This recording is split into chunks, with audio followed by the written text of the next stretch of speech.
here I am again, Maurice Lupton, off for my morning walk. This must be the finest stretch of beach on the finest island the whole world over. For a little speck of land in the North Atlantic, it sure is a good un. Oh, I see those yoga folks up at the lighthouse are up bright and early, saluting the sun and all that. I always thought that looked like fun.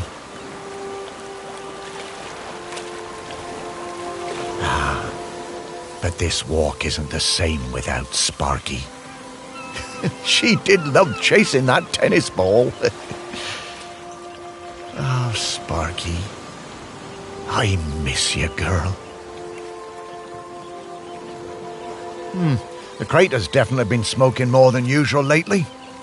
That's funny, that, for a dormant volcano.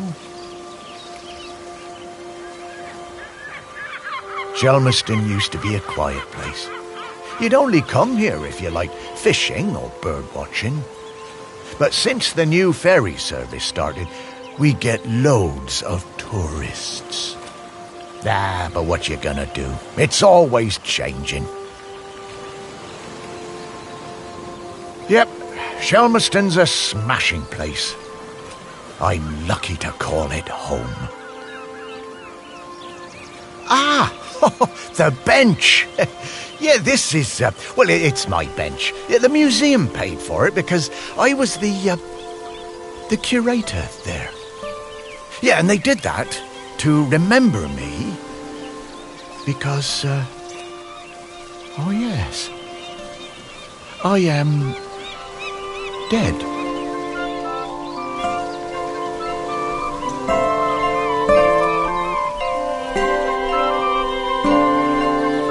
It's been some adjustment, but not all bad.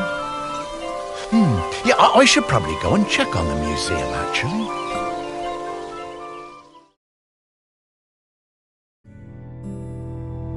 Yeah, I've been collecting the stories of Shelmerston for years now, here in my museum. There are so many stories, and wonderful ones. The museum started off small, but just grew and grew. It's shut at the moment, of course. Not sure what's going to happen with it now that I'm no longer doing it. I do like coming back here, though.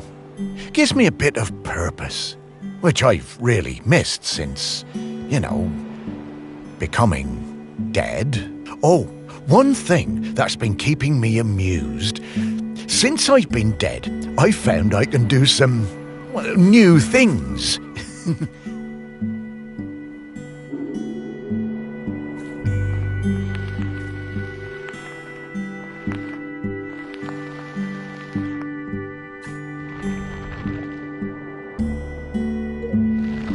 Pretty weird. Yeah, I'm not sure what use it is, but it's been keeping me quite entertained.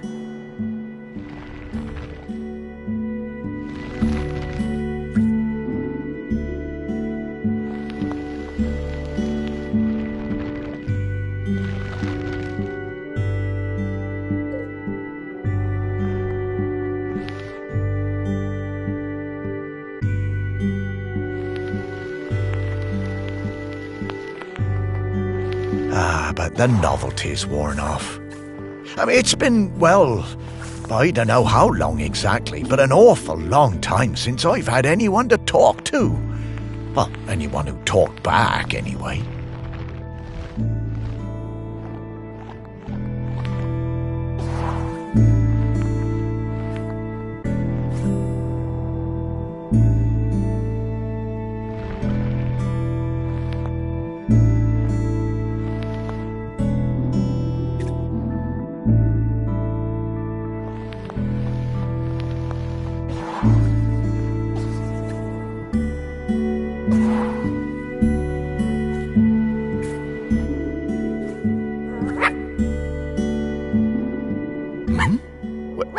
No, I couldn't. That sounds like Sparky.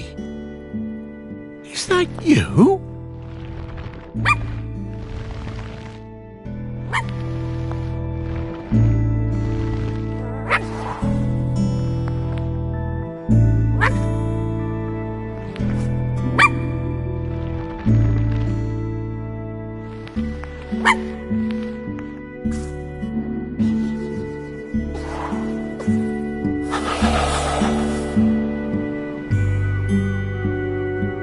Morris, come with me. I need to show you something.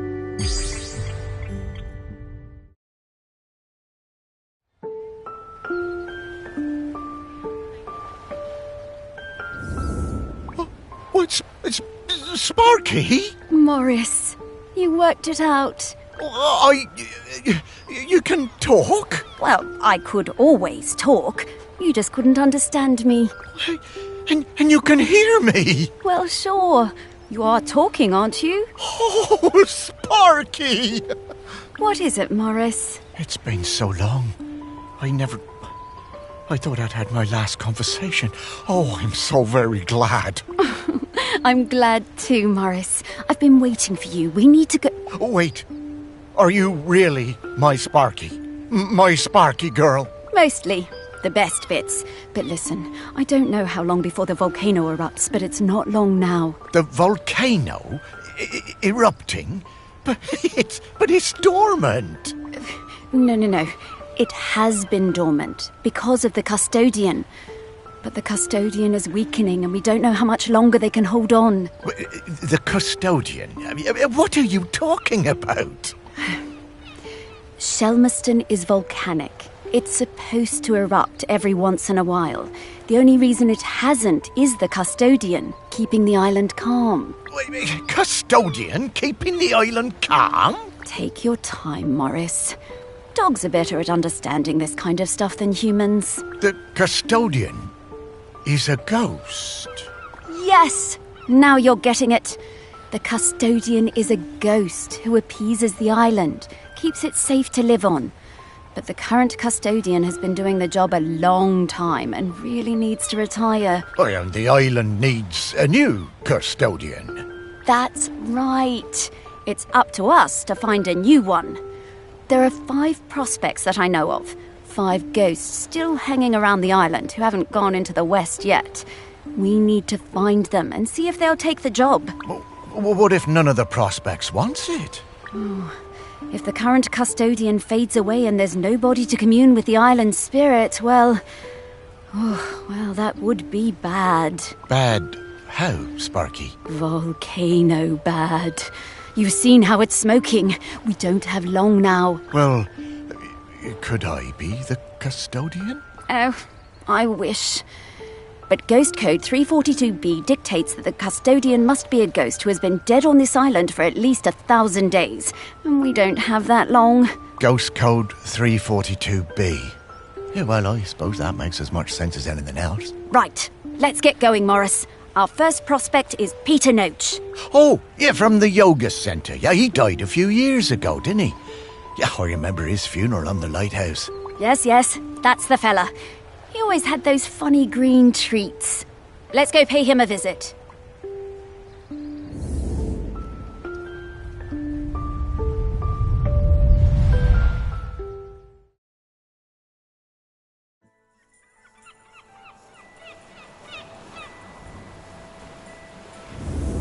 Wow, flying!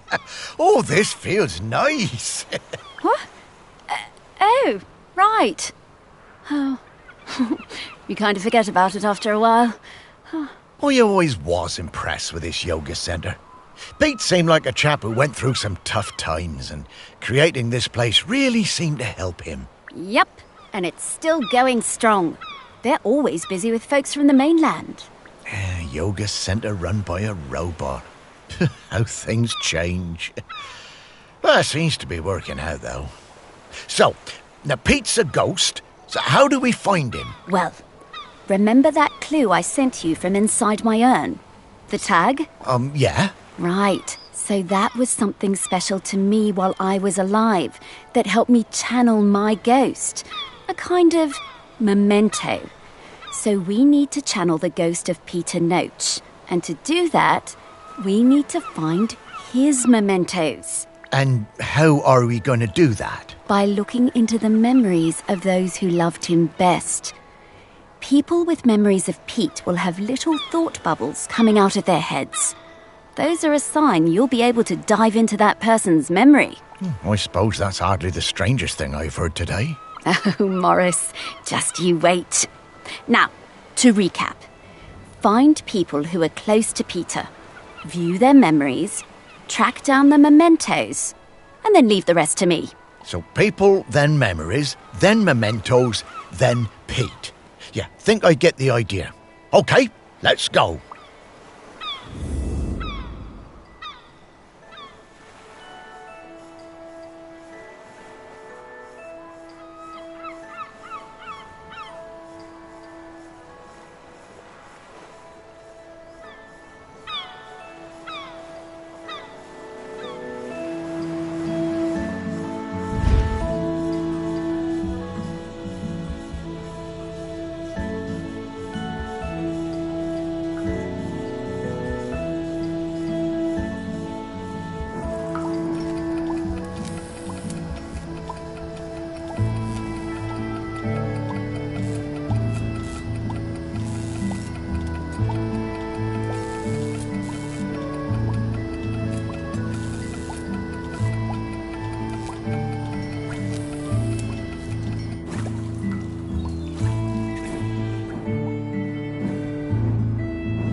Pete was hard to read, you know? Strong, silent type. But you could tell he loved his collection of Buddhas. He said they were like fat little soldiers that kept him safe. To be honest, I thought that was a bit odd. But he was a great teacher.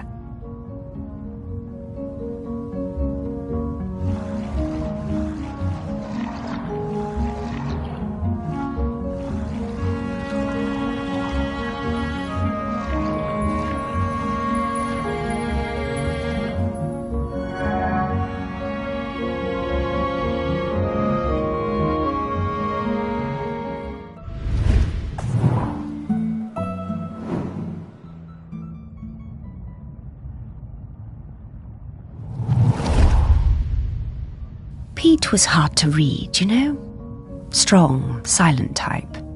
But you could tell he loved his collection of Buddhas. He said they were like fat little soldiers that kept him safe. To be honest, I thought that was a bit odd. But he was a great teacher. Pete was very protective about his collection. Hated people messing with them, even telling off Em when she was dusting them.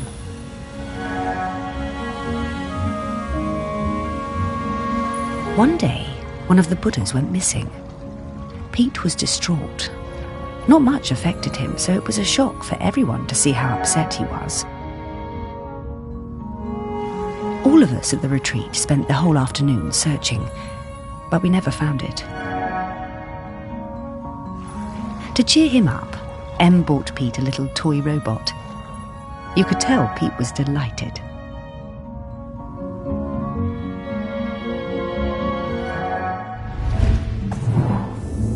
Ah, what a lovely gesture. She was a good friend, that Em.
Oh, what a nice little fella.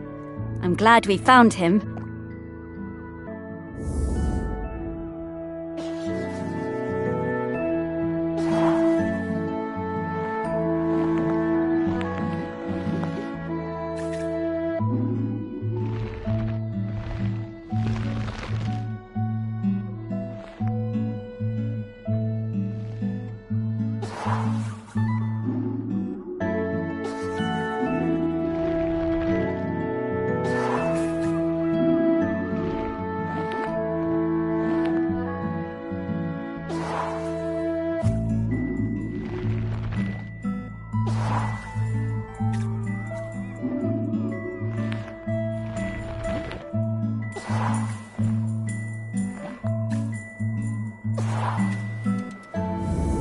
Okay, let's find some more memories.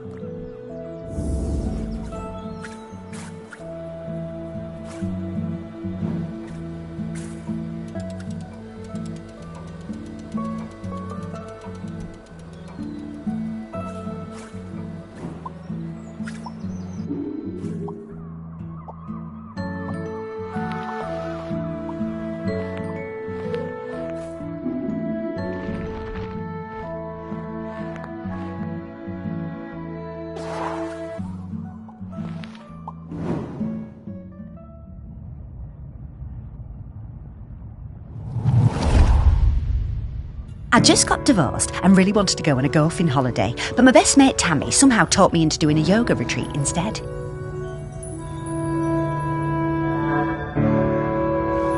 Yoga made me feel weird and uncomfortable. After the first day, I'd basically given up. I thought Pete was a bit angry with me. It was hard to tell.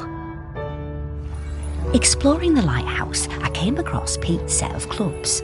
Bingo, I thought. I wondered where I could practice my drive. I took the clubs up to the observation deck and spent all afternoon perfecting my stroke. The sun was shining. It was the best time I'd had all week. Suddenly, I was aware of Pete watching me. My heart sank and I braced myself for a telling off. How wrong I was. Pete cracked a smile and joined in. Every evening for the rest of that week, we were up on that observation deck, driving balls into the sea. Best holiday in years. I even got into yoga by the end.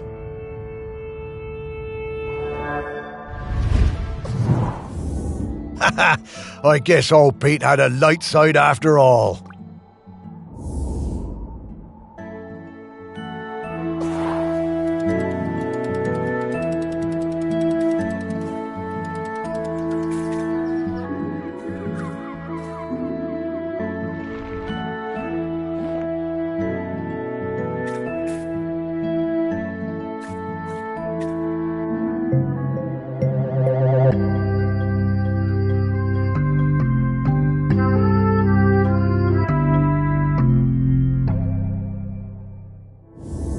I wonder how many golf balls are in the sea around this lighthouse.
When Pete arrived at the lighthouse, he needed help running it, but refused all offers.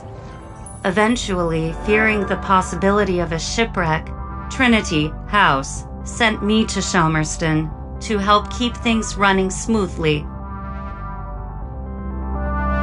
I bought Pete a plant as a welcome present. He introduced himself very quietly, but didn't seem to want to say anything else. He seemed distracted, like gravity was pressing down on him harder than other people. Whenever I would enter a room, Pete would mutter some excuse to leave. I didn't have a single conversation with anyone in months. Eventually, Pete noticed the plant.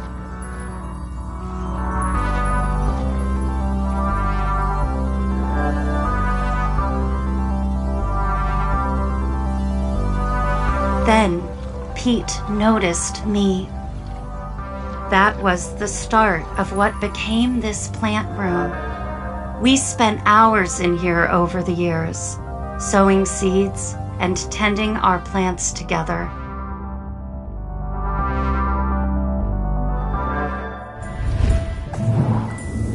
Wow. Robots got complicated, didn't they? Yeah, I didn't realize how important Em was to Pete. I suppose everyone needs a friend. Huh, Sparky?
I met Pete for the first time on a yoga retreat in Goa.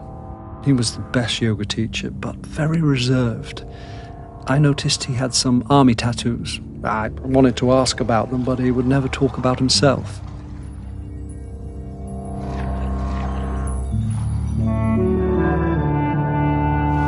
When I got home, I looked him up. I couldn't believe it. He'd been with Special Forces in Helmand and was awarded a medal for bravery. Pete's unit had been in an ambush. He tried to save a colleague whose leg had been blown off, but by the time they'd reached base, it was too late. Pete was the only survivor. I booked the retreat again the next year. I thought he was such an interesting bloke. Still waters, you know. And one evening, after class, I followed him down to the beach. I saw him throw something into the water and went to have a look. Picked it out of the shallows before it was washed away. It was his medal. I picked it up.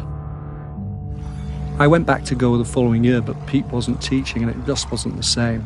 Not as good. Then, a couple of years later, I saw an online ad for his new retreat in a lighthouse. I booked immediately. I took the medal with me. Perhaps he would want it back.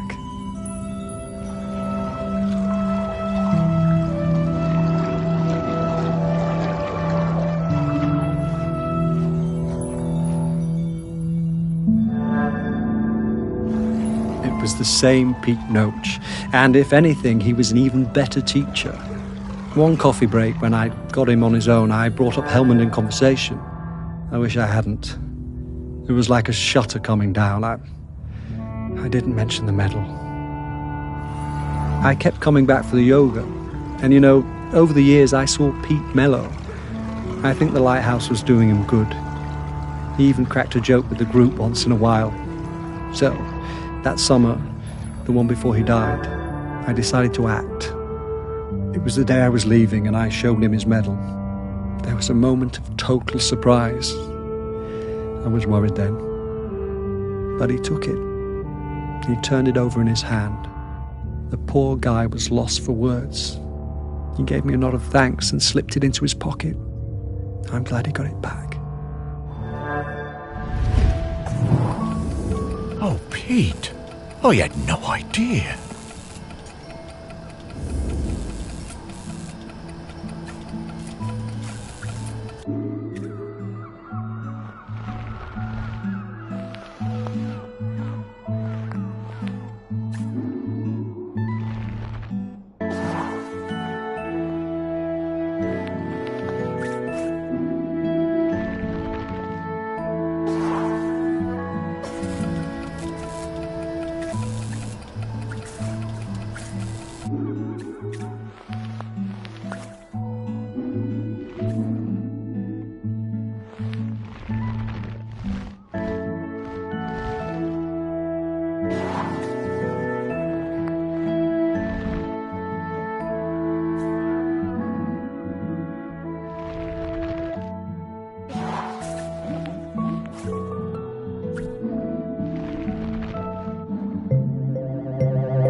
This is a conspicuous gallantry cross. They don't give those to just anybody.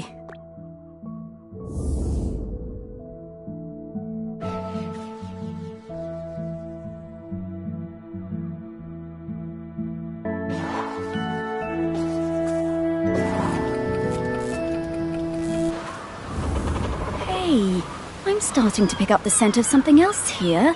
I think it's Grenkins. Grenkins? Yeah, they're tiny spirits, distant relations of the island spirit. Apparently they bring good luck. When we get close to one, I'll pop up and let you know. Okay, Sparky.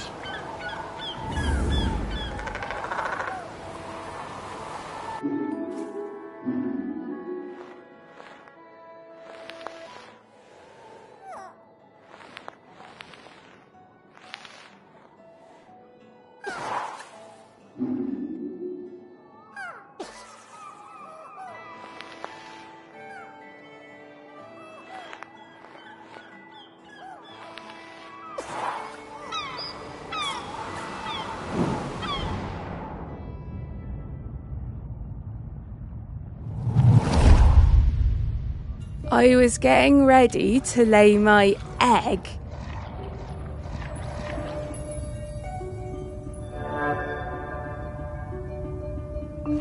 But my nest needed that little something extra. I found the perfect thing.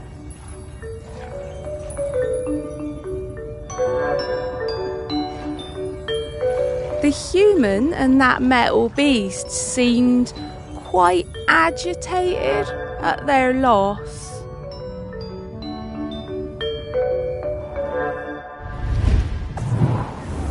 I always hated those blooming things.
Dogs are actually very good at solving these.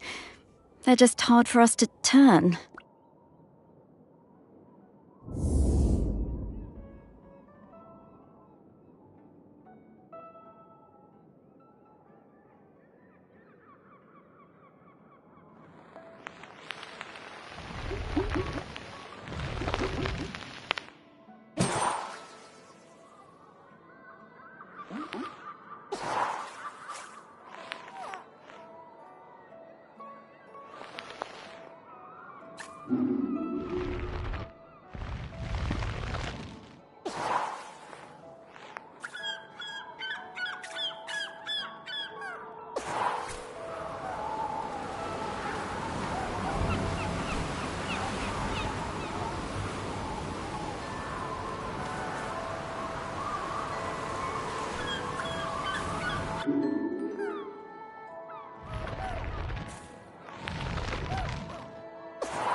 Okay, we're in the right place.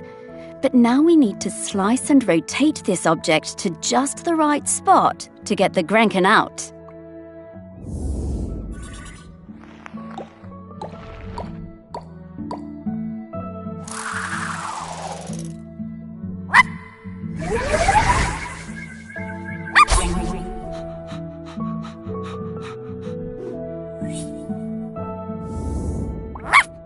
Hello, Grenkin. Good to see you.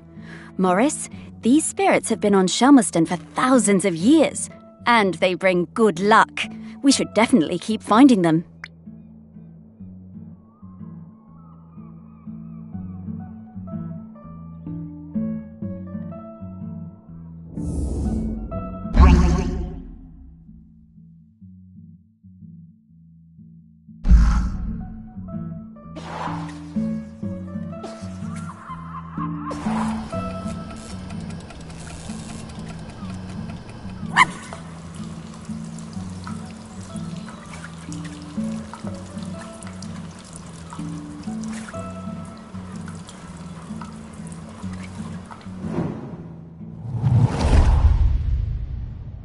When Pete arrived at the lighthouse, he needed help running it.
Dogs hate all fruit. I'm not going near this, Morris.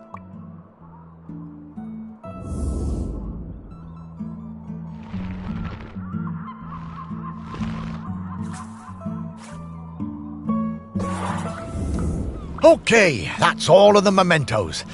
Now what do we have to do? Wow, I'm getting a really strong scent. Well done. I should easily be able to sniff out Peter's spirit now. All right then. What do you need me to do? Absolutely nothing. Just let me do my thing.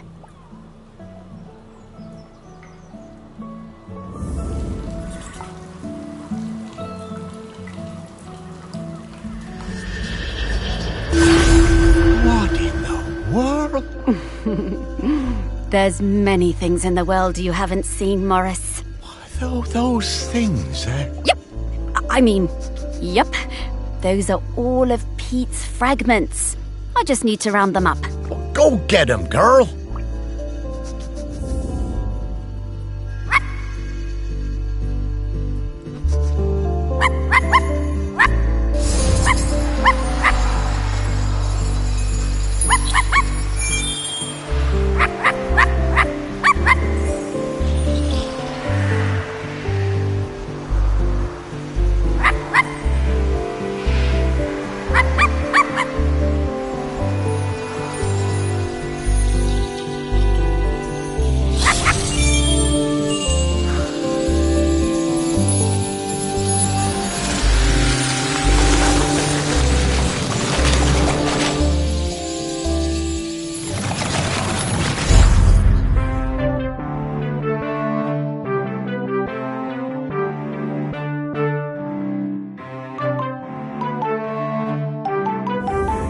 Pete! Oh, wow! It's really you! Well, it's me, Morris. Morris Lupton. Of course I remember you, Morris. It's lovely to see you. How's death treating you? Oh, well, you know, it's a bit jarring, but, well, I'm having a nice enough time. But listen, Pete, we've come to ask you something. Do you know about the custodian? The custodian? The person who communes with the island, yes? I've noticed the volcano looks like it's waking up. Yes, well, that's the thing. We need a new one. Oh, me? To be the custodian? Oh, Morris, I'm flattered, but I don't think I'm the one for this job. I spent my whole life and my whole afterlife trying to find peace. And lately, I think I found it. I'm satisfied with how things turned out. I'm finally ready to go into the West. I don't want to stay around any longer. Well, fair enough. Would you want to come with me? I would be grateful for the company. Well, that's kind of you, but I do really need to help find a new custodian. Maybe afterwards. I understand. Well, best of luck with the search then. I'm sure you'll find someone perfect for it.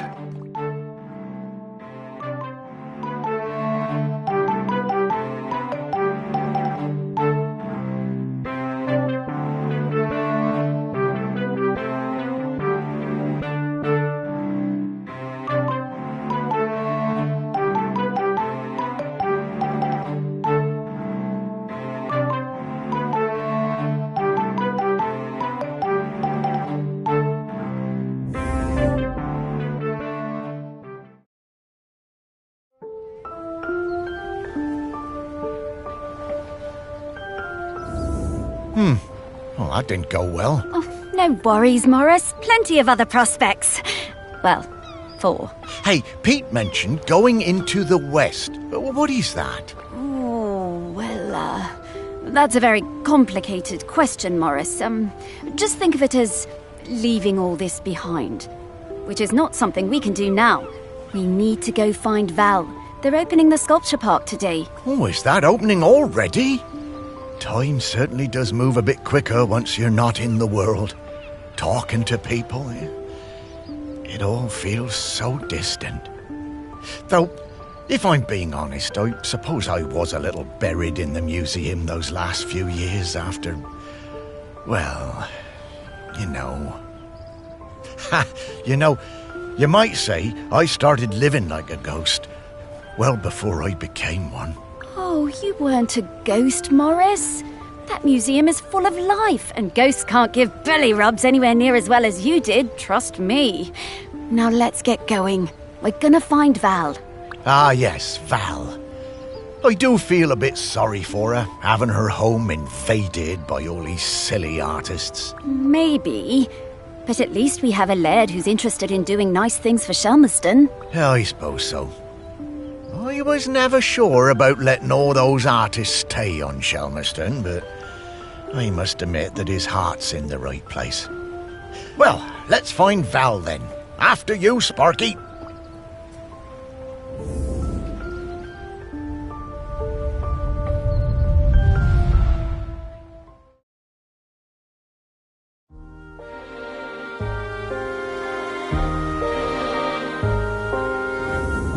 My, how the park has changed. I barely recognise it anymore with all these artists buzzing about. Oh, they're not so bad. So many different and exciting smells. Yes, well, you and I have always valued different things in smells. And now we need to sniff out Val. Just like before, let's find some people with memories of her and track down those mementos.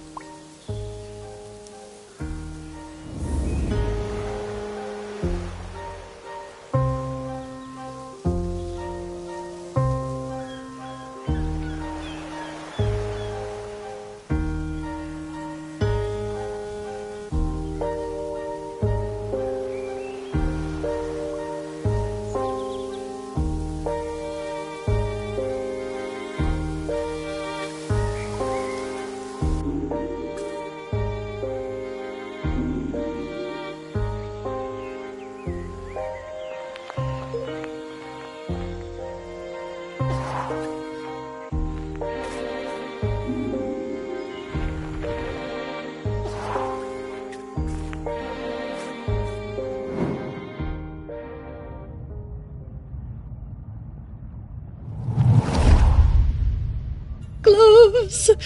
I love them. I can't get enough gloves.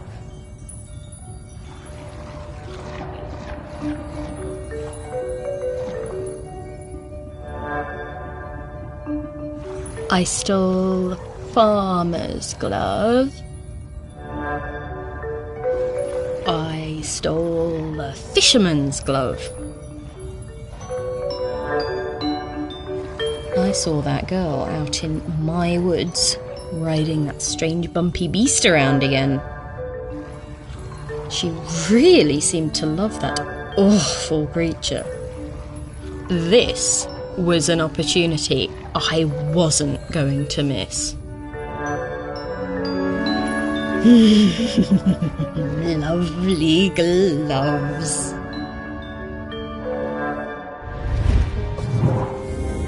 I always did suspect there might be something in those rumours about camels on the island. All that time, and Val never let on. Bless you, Val.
Hey, Morris, I bet you wish you were alive so you could rub me with this glove.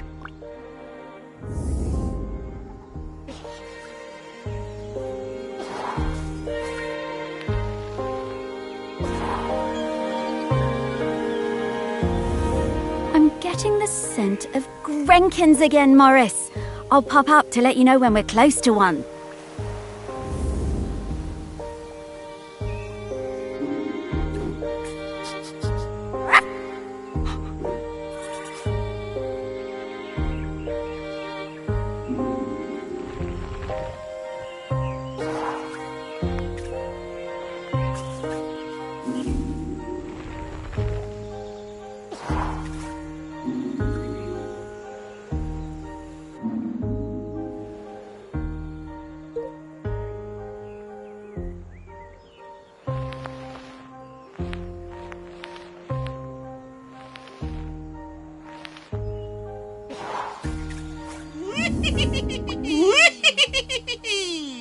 Oh no, not this guy. Hello, ready for some fun? Oh, hello.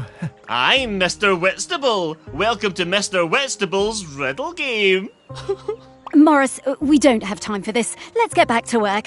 Mr. Whitstable just wants you to enjoy yourself, solve my riddles and achieve true happiness. Oh, these do seem kind of fun. Whatever, Morris. Oh, Sparky. Okay, Mr. Whitstable, what do I have to do? Hooray! Just select one of my fiendish riddles, then go off and find the object it's referring to. Easy. Well, actually, they're really hard. Ha! Oh, we got this. Come on, Sparky.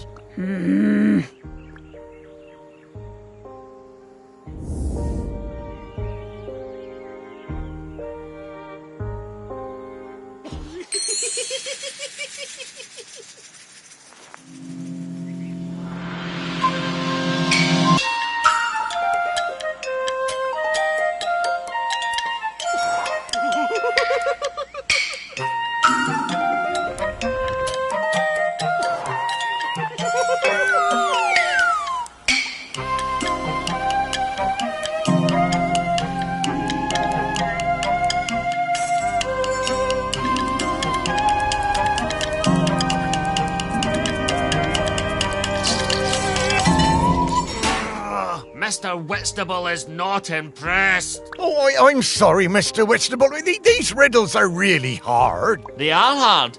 Maybe unfair too. But hey, if you don't have what it takes to become a riddle master, Morris, No, I'm sure I can figure them out, Mr. Whitstable. Okay, Morris, I'll give you another chance. You'll have to go back and choose which riddle you want to look for, and then think really hard about what the riddle could possibly be referring to. Oh, will do. Oh, thanks, Mr. Whitstable. I won't let you down.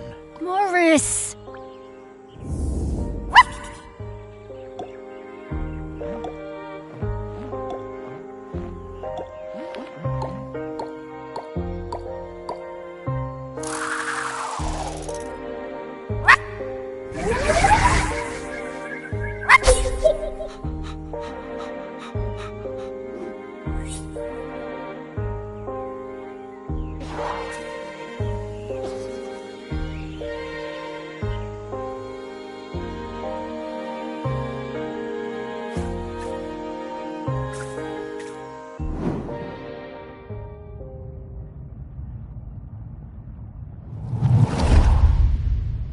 After my wife Penny's death, I struggled to find ways to spend time with my daughter. It had hit us both hard, but, you know, stiff upper lip and all that. I always found it best to keep busy. Looking for something we could do together, I bought Valerie a set of paints. But she never even opened them. I was cross at first, but asked myself, what would Penny do? So I decided to let it go. Then one day I managed to talk her into coming into the park with me to paint some of the nature she loves so much. She wasn't very enthusiastic, but agreed to give it a try. It was a disaster. Valerie simply didn't have the temperament for painting. She had a huge, silly tantrum and threw all the paints away. I told her I wasn't having this kind of childish behavior, and I told her to stay in her room until she had calmed down. I wished Penny was still with us. She would have known what to do with the child.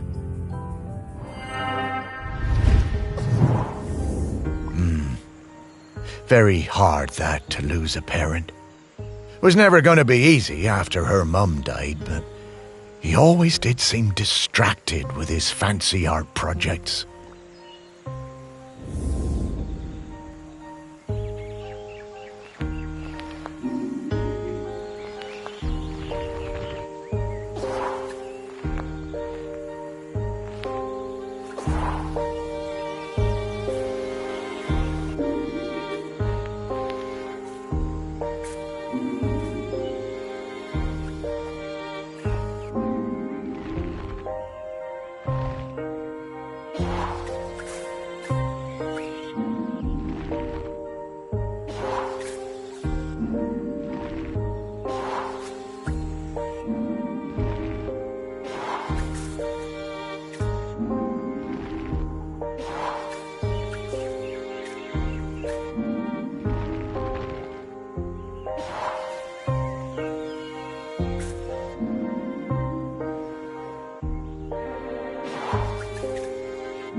Yeah, painting really wasn't for Val, was it?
I spent the summer of '83 with Henry Outram, Laird of Shelmerston, in his grand hall working on a new piece.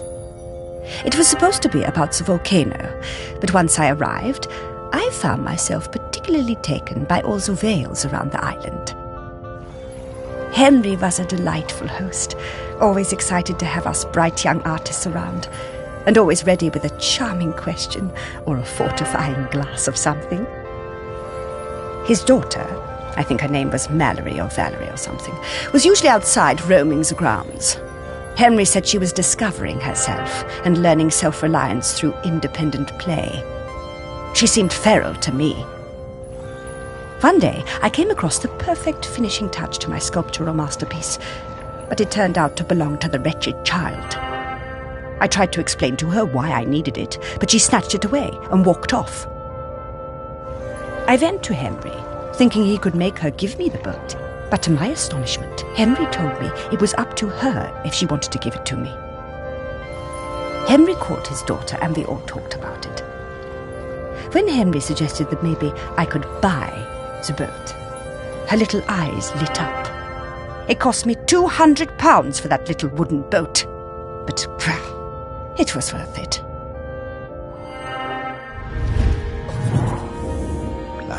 Henry was a good dad at heart, caring about Val's feelings, and treating her like a grown-up even when she was little. Partly how she became so independent, I reckon. I know it was tough on him, but they both turned out pretty well.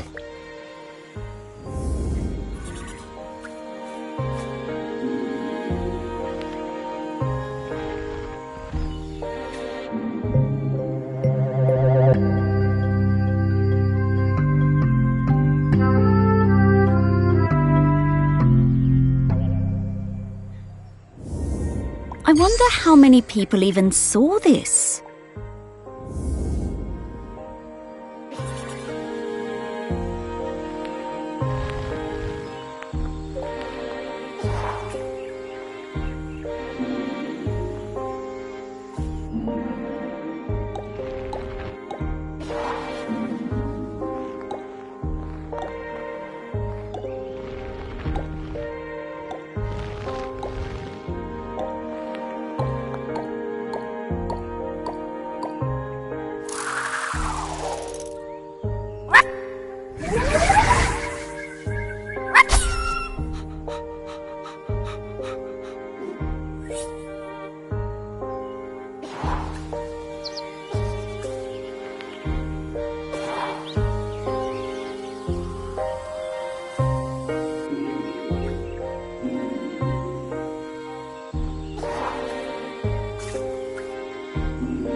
The famous sculptor Vernon Russet was working on a huge statement piece in my honor, a statue of a camel with my head. When I saw it, I felt quite uncomfortable, but I didn't want to upset him. Poor Vernon could be awfully temperamental, sinking into dark moods for days. The week before the public unveiling, Vernon had me visit the statue. He needed to make some final adjustments to the face. Valerie came along too. She looked like thunder. She hated that statue and wasn't afraid to show it. I couldn't help thinking how like her mother she was. When the statue was revealed, the nose was missing. Fortunately, we all managed to cover our surprise and act like nothing was wrong, so no one was any the wiser. Some fellow from the Times wrote a glowing review, so Vernon wasn't too glum about it. I'm pretty sure I know what happened to that nose.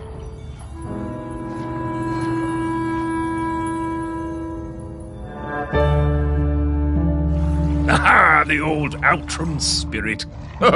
Good for you, Valerie. Your mother would have been proud of you.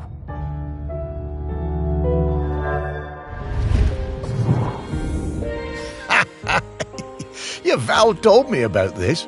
She had a whole speech prepared in case they figured out it was her who cut that nose off. But she never even needed it.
This thing looks heavy. I'm surprised Val was able to even lift it.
In the last summer, before our GCSEs, Val and me spent a lot of time together, usually wondering how we could get our hands on something to drink.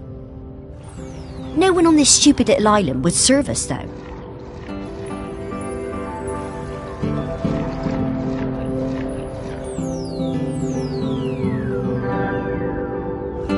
One day, we were hanging around on the allotments near the quay when we spotted something. And so, later that night, we went into the woods behind Val's house to drink it, sitting on top of that ancient stone that they say protects the island. But there was no way we were going to get through it all, so we decided to bury the rest.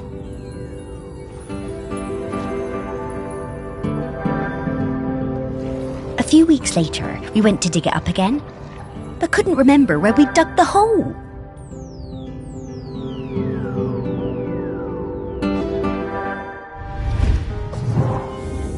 There is so much of our history buried on this island. Stories everywhere, right under your feet.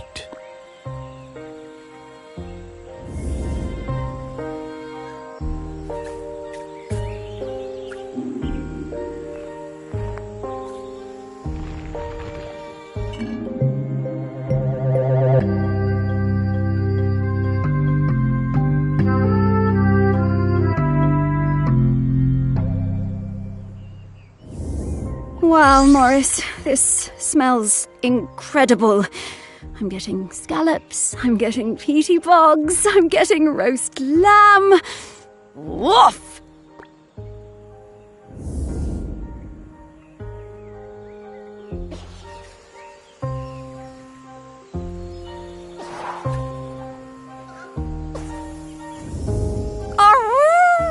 We did it! Oh, yes! I know what Val smells like now. Her signal is wafting through to me very clearly. Time to fly.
Morris? Morris Lupton? Is that really you? And Sparky? Val! Oh, it's so good to see you again. You too. You're looking very, Dead?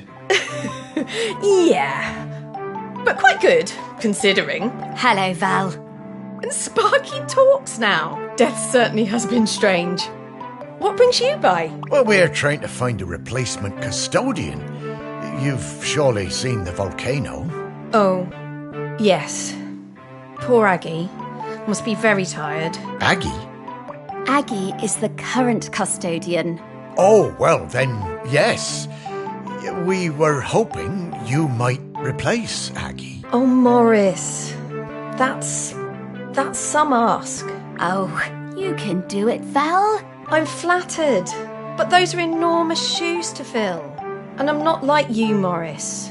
I don't love this town like you do. And, if I'm being honest, I can't abide all those arty types and mainlanders tromping around. I can't speak for them. This job isn't for me. Oh, well, I'm sorry to hear that, Val. But, well, I understand. Thank you. It's been so nice to see you again. You too, Val. Sparky, I'd love to spend some more time chatting with Val. Oh, I'm sorry, Morris. We really need to keep this search up. That volcano is looking dire. Come back later, Morris. I'll be here. Oh, well, all right, Val. I'll find you later. Goodbye.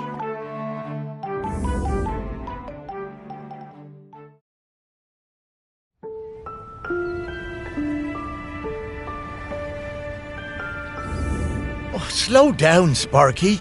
I need to get some things straight. No time, Morris. We need to find the next prospect. Well, it's just that I don't quite understand what we're doing. We're looking for the custodian. Well, I get that bit, Sparky, but what does the custodian have to do exactly? Oh, well, it's hard to explain with your human words, but, the custodian kind of mingles with the island, becomes a part of it. A part of the rock, the volcano? Yes, the rock, and the sea, and the animals, and plants. The custodian becomes a part of all of these things. It becomes part of the island spirit. And you give up being a ghost? Yeah, well, a walking around talking kind of ghost. Stop being someone who can go into the West. It's quite a sacrifice. Oh, wow. Oh, no wonder Val doesn't want to fill those shoes. Aggie must be a legend. Well, she really is. I always thought there are those folks destined to be mayors and, I suppose, custodians. And then there are people like me and Val, destined for smaller lives. What? Small? Morris, your heart is as big as the island. Everyone knows that. I suppose I'm more like one of those island oddities in the museum. Yeah, and they were always the visitors' favourites. Now, we need to move on. Next up is Ogden Beckett, in the Old Town. Ogden it is. I'm right behind you, Sparky.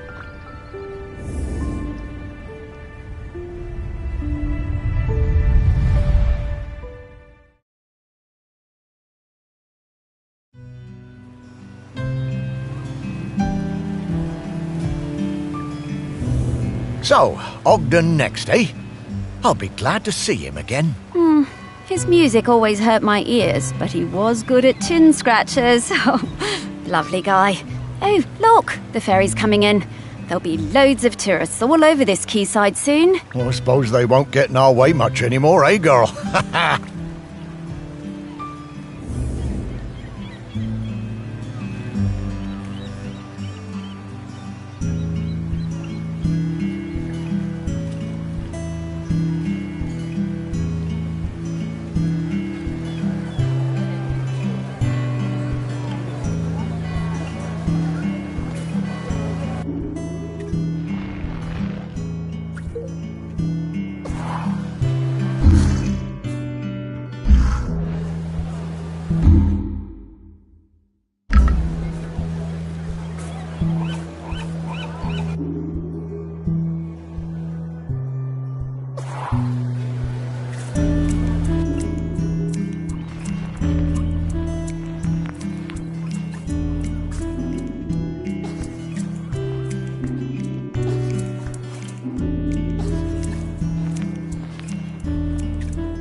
I remember we was walking home from school, a bunch of us, and I told him my grandad said the lad had a live Bactrian camel living somewhere in the woods.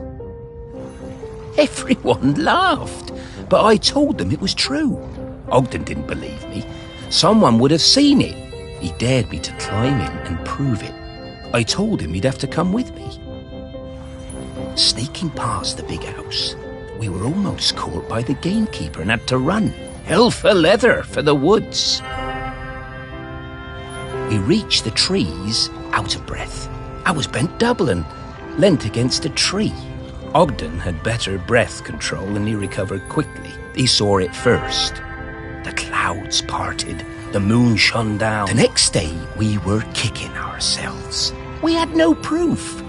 No one was going to believe us. But we knew what we saw.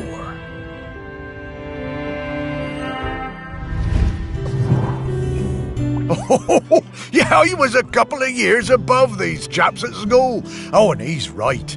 No one believed them. We gave them so much stick.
Camels are so obviously a made-up animal. Humans will believe any old rubbish.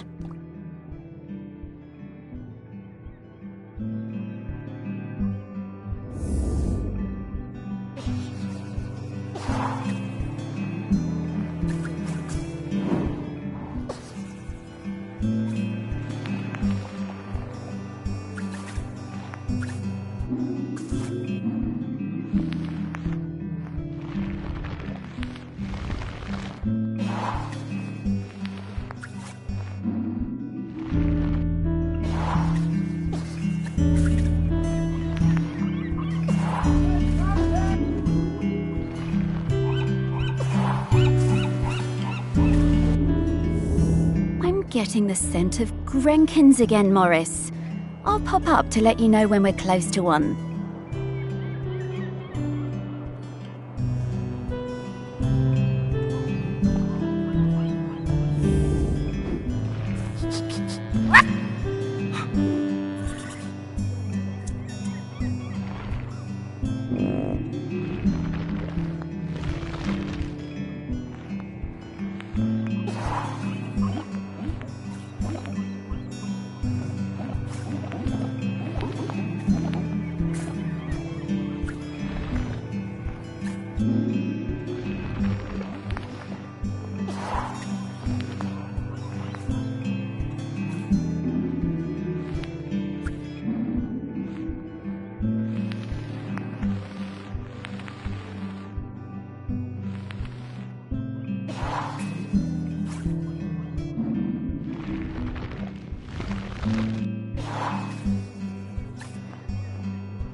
We were 14 when we started going out. Me and my friend Cassia had started a beach clean at the weekend, and Ogden turned up with his mate Godfrey.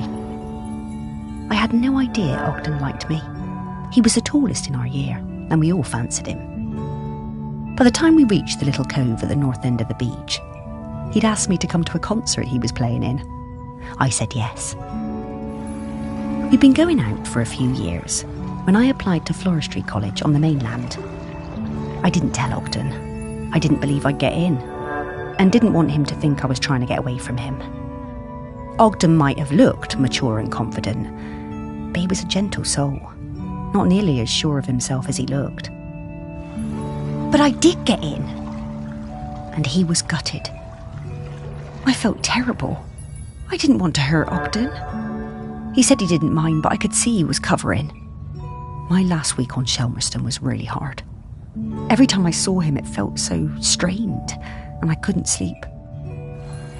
Finally, on my last night, I made a decision. I would take an apprenticeship at the garden centre on the island instead, so we could stay together. It felt like the right thing to do. I would tell Ogden in the morning. But when I opened the door the next day, I found Ogden's sousaphone left on the doorstep. I was terrified. What did it mean? What had he done? I ran down to his house, my heart in my mouth. His mum, she never did like me, was a little bit smug. She told me Ogden had sailed off to New Zealand. He was headed to Christchurch, she said, and didn't know when he was coming back. Then she shut the door. I was more than a bit tearful, but, looking back, I think we both needed to have a bit of an adventure.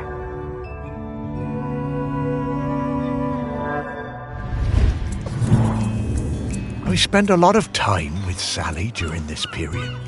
We used to meet up quite often when she returned from Floristry College and I was working at the museum. For a while I thought maybe we would get together. But she always seemed a bit out of reach, sort of distracted. Well, it makes sense now.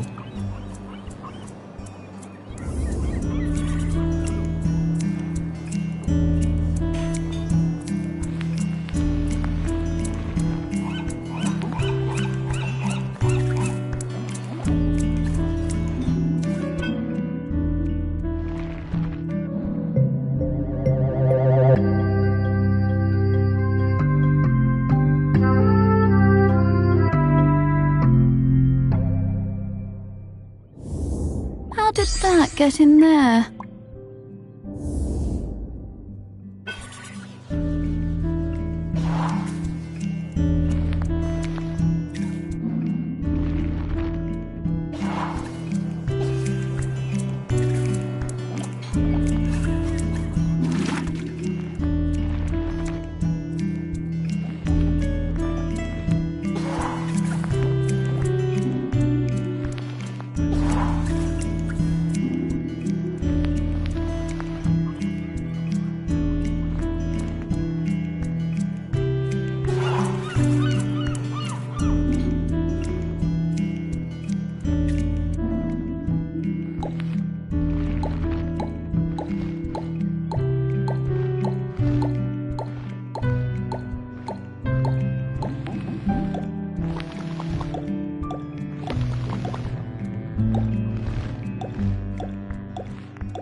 I remember when a young Ogden asked to join the Shelmerston Silver Band.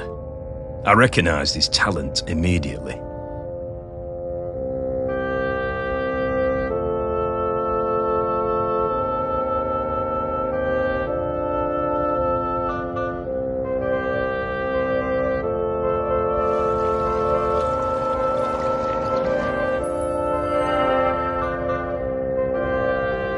He could play anything, that lad. Literally anything. Eventually he settled on the sousaphone, which he always insisted on playing with his lucky bronze mouthpiece. One evening after the Silver Band played a storming concert in the Camel, Ogden and Sally got it into their heads to go for a night swim in the harbour, young love and all that. Ogden left his mouthpiece behind, and when we came back the next morning to pack up, it had disappeared. It really rattled him. Ogden was worried he wouldn't be able to perform without it, but of course next time we played, he was just as good as ever. Didn't need any lucky mouthpiece, our Ogden. He could play anything, that lad.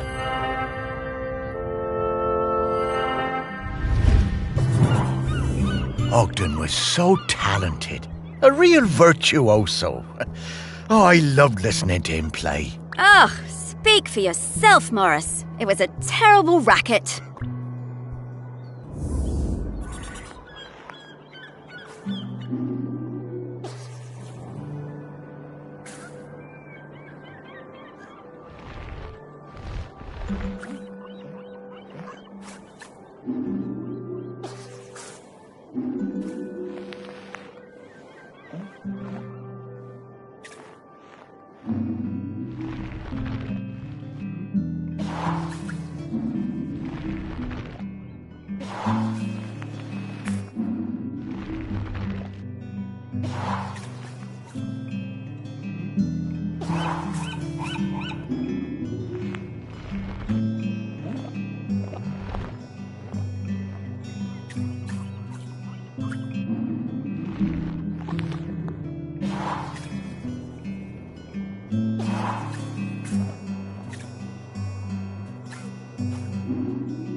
They seem to have been using it as a funnel.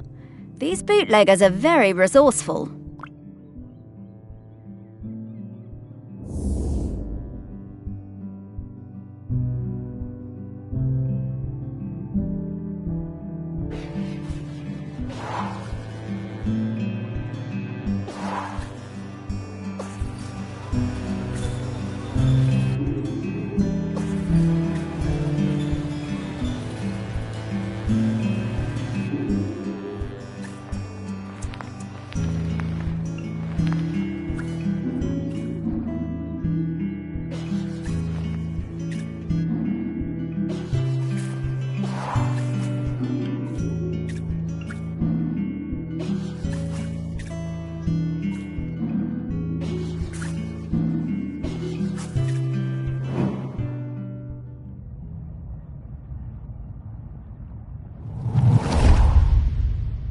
It was the day of the island cricket match out on the volcanic sandspit.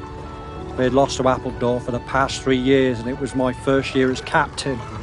I didn't want another loss on my watch. Ogden had just come back from New Zealand and told me he'd be up for it. I wasn't sure. I remembered Ogden from school. He was lanky and good in the field, but batting... not sure. Ogden showed up with his own bat. He told me he'd won it in a pub in Dunedin and that it had belonged to a famous New Zealand player. I wondered whether I should put him into bat at all, but Ogden whispered to me that he'd been playing on deck all the way home. I knew Ogden wasn't a bluffer, but he was never the guy who got picked for the first team at school. Still, I had nothing to lose. Ogden hit a 6 with his first stroke. We went wild! And just when I thought it must be a fluke, he hit another! And another! He was a machine! Ogden hit so many cricket balls out into the sea that we had to stop play. We'd run out. It was a stunning win, and we carried Ogden back across the sand and into the Camel. Even though he'd won the match pretty much single-handedly, he insisted it was all down to the bat and plenty of practice. Ogden was solid gold.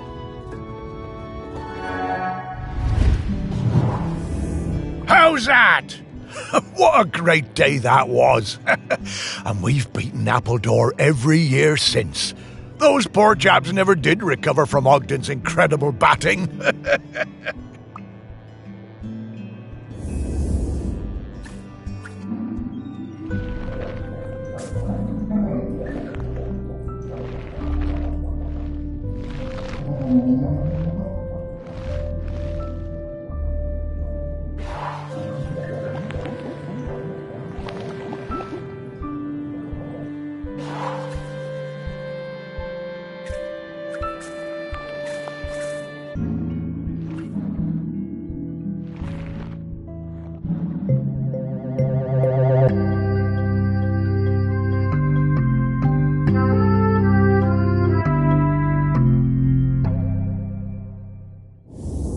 Hey, Morris, remember when we found one of these heavy balls on the beach and I dropped it on your toe?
I missed Ogden so much, and for the first month there was no letter at all.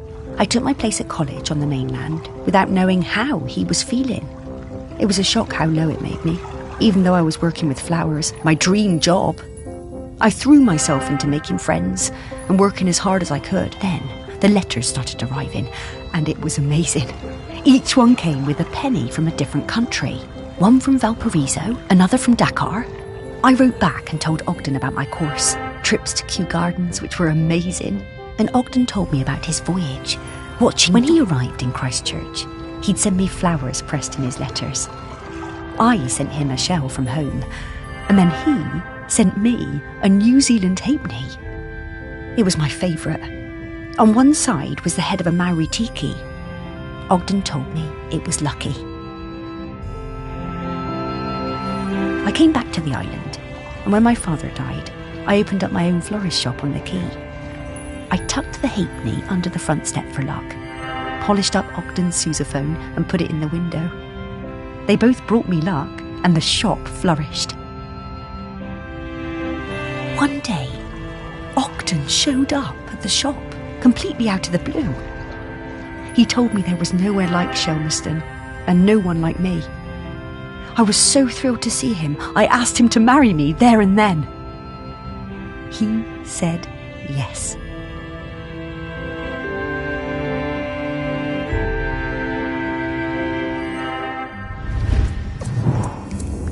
The lure of Shelmerston.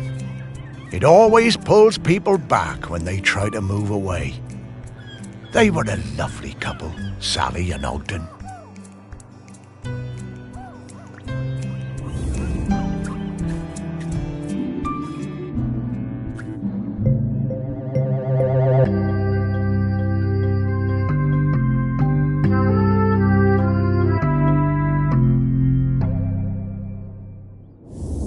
Yet one good thing about being dead, I'll never have to deal with counting change again.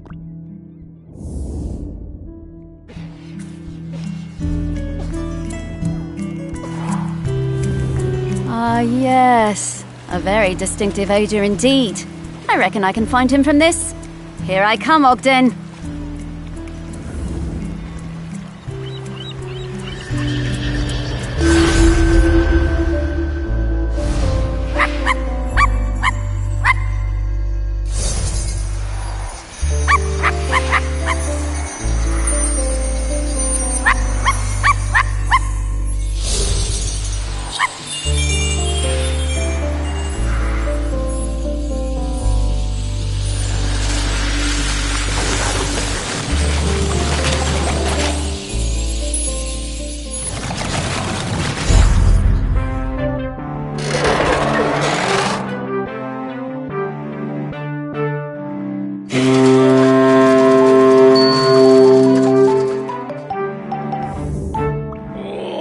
Oh, this feels so good.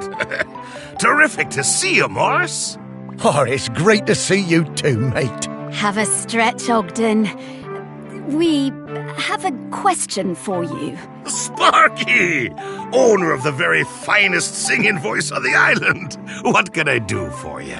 Well, it's about the custodian. We need a replacement. Ah, yes. I've heard that volcano rumbling. Poor Aggie must be very tired. Yes, she is. We need a replacement. Oh, you want me to be the custodian? Well, I'm honored, but I can't. Are you sure? The island is in dire need. I know. and I sympathize, but Sally is the other half of me. I need to watch over her. Everything else may be changing, but she's my constant, and I'm hers. I need to go into the West with her when it's her time. Yes, I understand. You two always did have an enviable connection. We were very lucky to find each other. And I'm still lucky just to watch over her. Makes this place still feel a bit like home, even as it changes. So I'm going to stay. But listen, once you've found the custodian, come back and enjoy a sniff of that beer in the Camel with me, eh?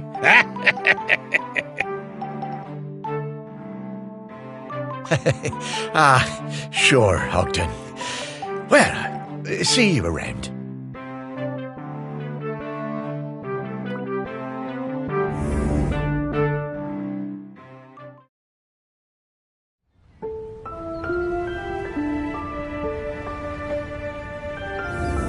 Well, after all these years, Ogden still carries that torch for Sally. I wish I'd been so lucky. Things I should have done. You were busy with the museum, Morris. And you did walks, and you did fetch, and belly rubs, and... Yeah, all right, yes. I was very busy. Thank you for reminding me. You did plenty.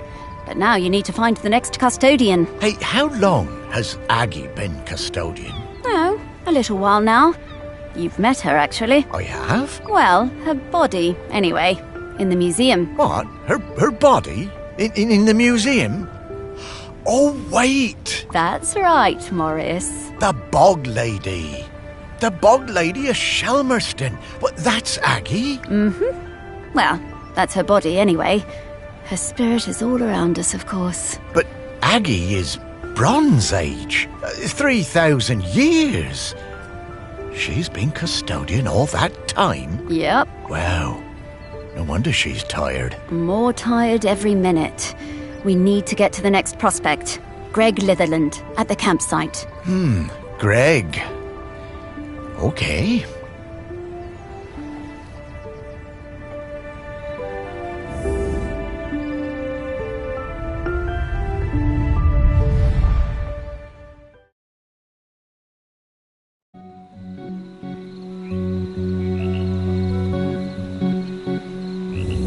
The one part of the island I never spent much time at. I never cared for camping. Although we did find a lot of Bronze Age goods down here. Really fascinating bits and bobs. I reckon this was an important place once. And not just to shellers. Oh, there's so many great smells here. Oh, and so many rabbits to chase. Stop it, Sparky, you have a job to do. You know, I suppose I do like it better up here now I don't have to worry about combing all those burrs out of your fur. At least this part of Shelmerston isn't changing too much. Yes. Now let's sniff out Greg. Yeah, I always found Greg a bit difficult. That business with the owl of his. He wasn't a bad guy at heart. Just liked animals a bit more than people, sometimes. Maybe. But who can blame him? Let's find some people who remembered him. Dig a little deeper. Memories of Greg Litherland. Here we come.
only knew Greg briefly, from the summer that I took over the campsite and he retired.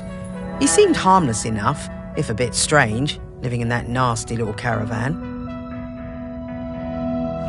As part of his official handover process, he gave me a big box of rule books that I was apparently supposed to give every camper when they arrived. I couldn't believe them. The amount of inches apart each tent had to be, the angle of pitch, permitted colours of guy ropes.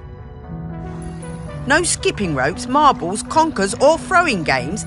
No singing with hand drums. I built a huge fire on the beach, invited the whole site for a big party and burned the lot.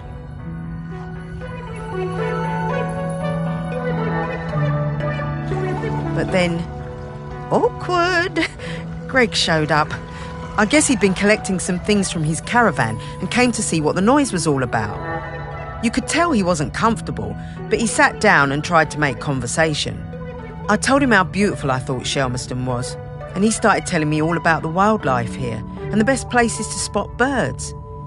He was actually quite a sweet guy. He must have noticed what we were burning, but he never mentioned it. That was the last time I saw him. I always felt a bit guilty. I mean, I got him wrong. He wasn't that bad. Well, it's a good thing she kept one of them. It must be around here somewhere.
What's this about dogs having to be on leads the whole time?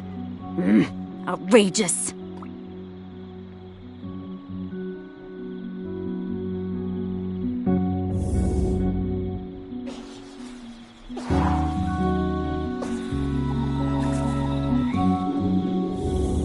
I'm getting the scent of Grenkins again, Morris. I'll pop up to let you know when we're close to one.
Oh, yes, you solved it!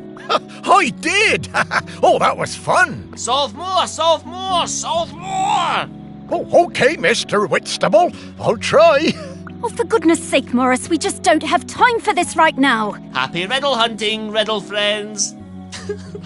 Great.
My whole life I've dreamed of seeing a Jempson's sea owl.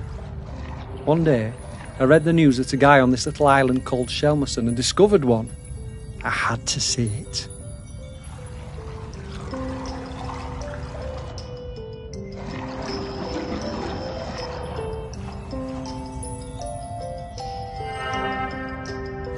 The only B&B on the island booked up really fast, so I decided to stay at the temporary campsite set up by the guy who discovered the sea owl, Greg Litherland. The atmosphere was amazing. There were twitchers from all over the world come to see it.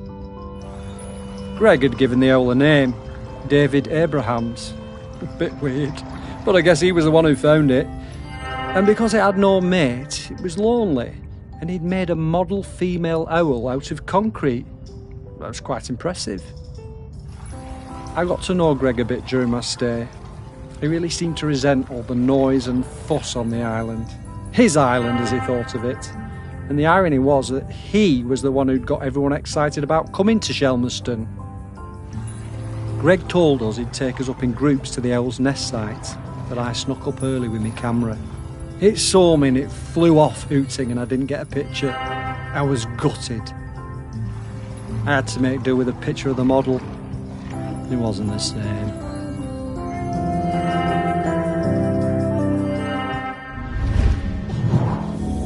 I remember that.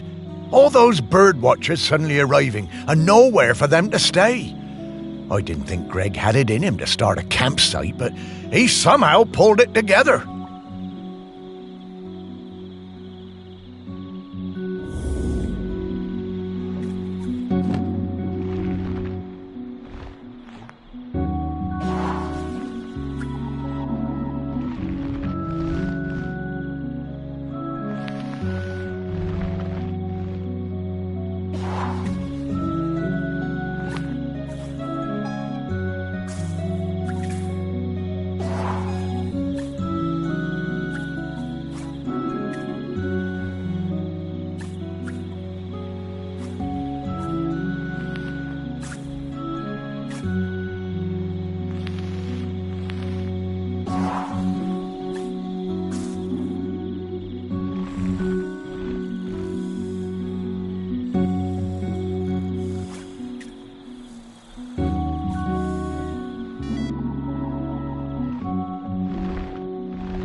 Poor old David Abrahams.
I love camping. We've come to Shelmerston every summer with the kids for years. OK, our tent is a bit bright, but that means the kids can always see it.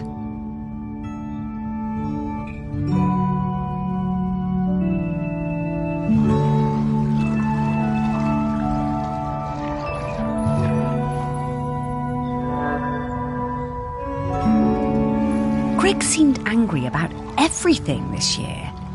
He told us our tent was outside of the regulation colours, and being around the kids seemed to really upset him. But they were only being kids, just running around playing. Greg was blowing that bloody whistle every 5 minutes. One day, Greg confiscated my little one's kite. He was terrifying. We still sometimes get nightmares about it. I had to do something. When I saw Greg put the whistle down, I pinched it and took out the pea. You know, the thing that makes the noise. I threw that pea somewhere Greg would never find it. You should have seen his face when he blew his whistle and nothing happened.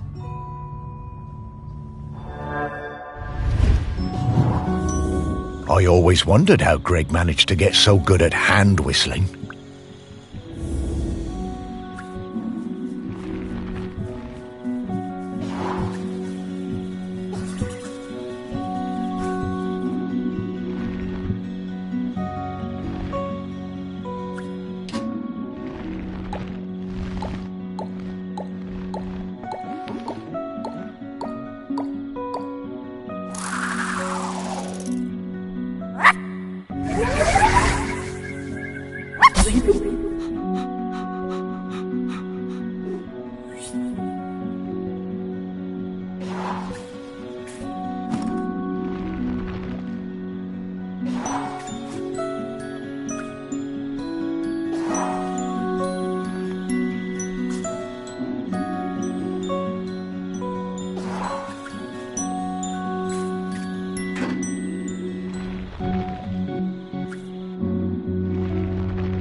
The smell of rabbit poo. It doesn't excite me the way it used to when I was alive.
Miles and I came to Shelmerston for the Sheller Cup final. Miles was the world champion for ages. Greg, the campsite manager, was a huge Sheller fan. Always gave us the best pitch on the campsite. Miles was up early every morning, training for the big race. Greg would always be lurking in the background, taking photos. It became rather annoying. How many photos did he need?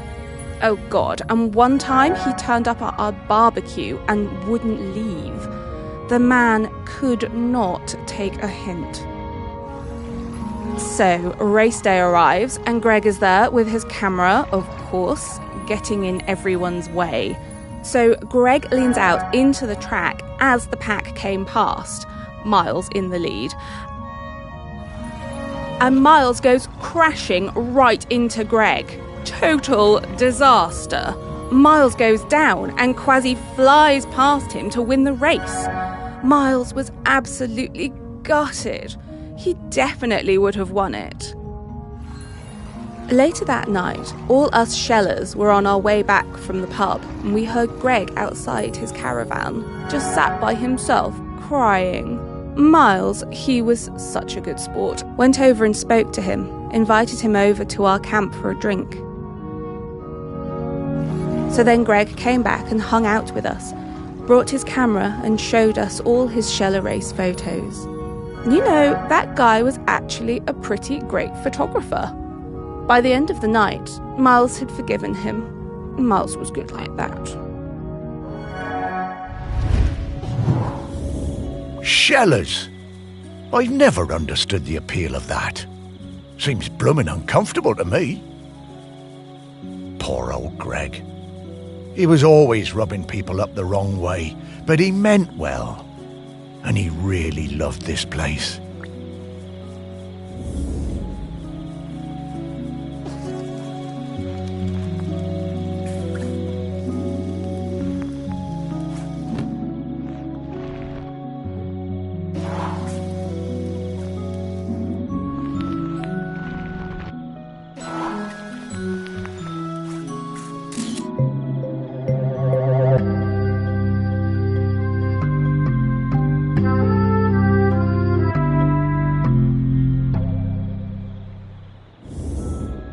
I wish we could use this! I am a very photogenic dog, you know.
My best thing is throwing discs. I am really good. I like playing with Dan and Toddler. It's our favourite thing when we go camping on Shelmerston. One time, Greg Lifflin came up the beach, all red-faced like an angry tomato. He pointed at a sign. It said, "No throwing games." He was yelling and shouting at us. He told me to give him my disc, but I wouldn't. I threw it high up into the air. And it went bang into a massive bird. Then the bird fell into the sea. I felt so awful. I never meant to hurt the bird. The whole thing was terrible. Mr. Lifflin was screaming. He waded into the sea, picked up that bird and carried it back to the beach. He was crying and crying. I'm sorry, Mr. Lifflin. Oh, Greg. Poor guy. Oh, and that poor bird. I guess that explains why he was always so prickly.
Things. Reminds me of our walks on the beach.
Woof! Okay, I've got his scent. It was quite faint, but I'm a very good dog. Let's go find him.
Greg! Oh, hello!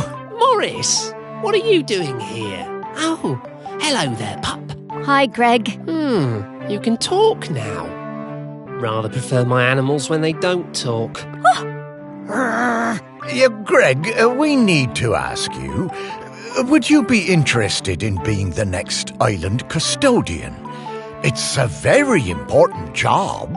Oh, no, absolutely not. This is your mess, and you can sort it out. My mess? Well, how do you mean? You dug her up. I warned you, and I warned you when we were still alive that those archaeological digs were a bad idea. And now we know exactly how bad. Well, now hold on, Greg. That's not how that works. Oh, isn't it, talking dog? 3,000 years, no eruptions. You dig Aggie up, and then suddenly her grip on the island is weakening. Well, some coincidence that sounds like. I didn't. I never did. No. There's no way I'm doing that job. It's too much obligation, it's not my responsibility, and frankly, one lifetime of humans was plenty for me. Now, I'm going to stay right here until I can find David Abrams. Fine. Thanks, Greg. See ya, I suppose. Thanks, Greg.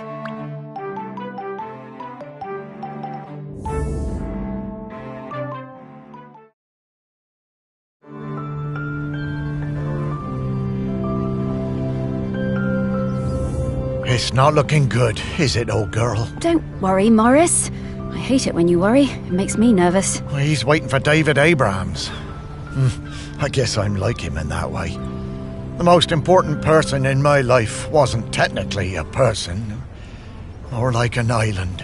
Yes, the island. This island. A whole island's worth of people and stories. Not like Greg at all. Everyone loves you. Really? Well, loved me, perhaps, past tense. No, they still do. And there's one more person who loves you we need to talk to. Our last prospect. I just know we're getting close now. Hey, Sparky, how do you know all this stuff? I mean, you're just my dog, aren't you? Well, nobody is just anything, Morris. I'm mostly the dog you raised, but I'm also kind of a messenger, a scout, part of something bigger. Aggie sent me to help guide you. Aggie sent you? No time to explain, Morris. We have to get to the last prospect. Well, however it came to be, I'm glad I get to spend more time with you, old friend. So am I, Morris. Now, off to see Samphire down at the harbour. Ah, Sam. Yeah, lead the way, girl.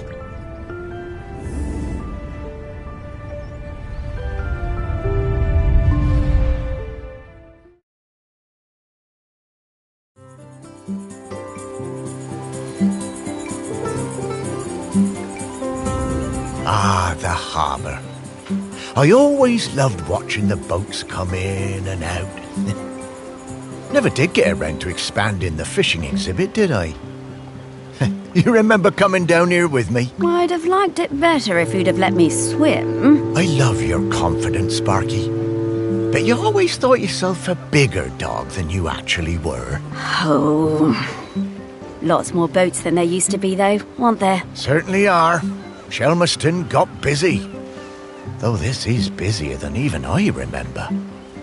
Say, how long have we been doing this search? Oh, I don't know, Morris. Once you're dead, time seems to be a bit less important. Does it? Oh, I don't know. I suppose it seems a bit galling that time and everything else keeps moving even though I've stopped. Makes a man feel unimportant. Oh, you're not unimportant, Morris. You're saving the island. And to do that, we better go find some people who remember Samphire. Yes, Sam surely understands the feeling of watching everything change. Fishfolk live for, 200 years? That's no small amount of change. Not volcano change, though, Morris. And that's what we need to avoid. Off we go!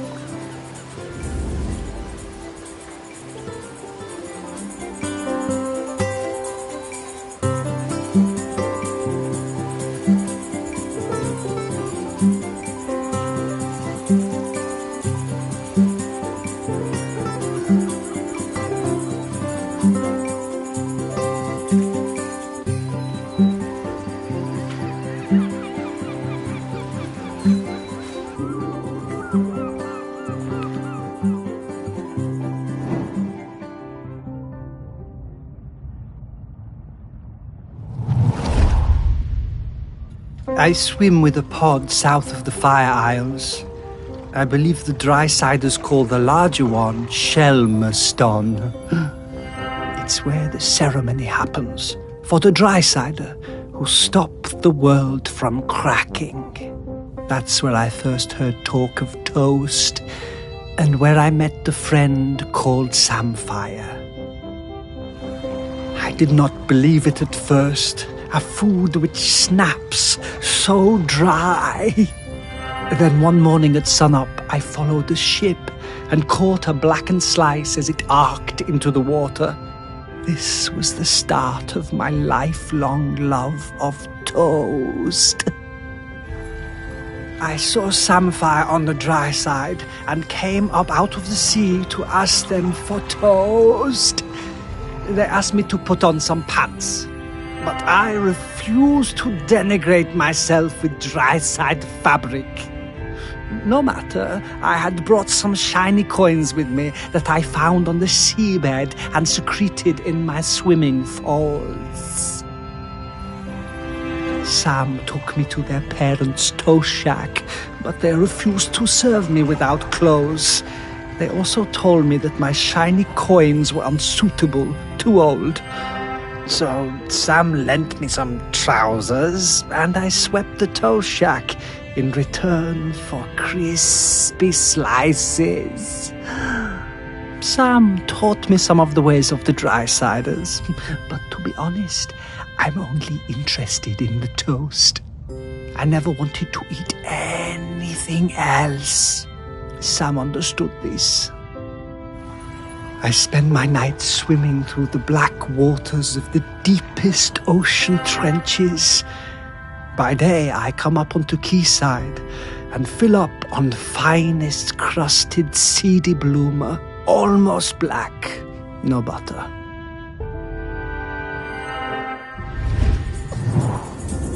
Oh, I could really go for a nice piece of toast right now. But, yeah, with butter.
It's a shame, but it doesn't seem like there's a whole lot of toast on this side.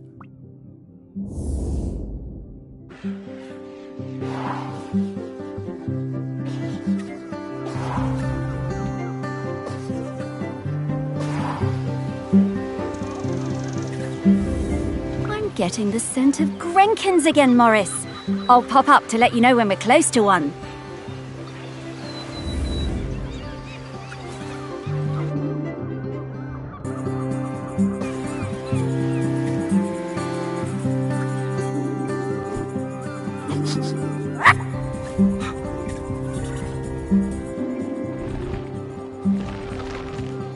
When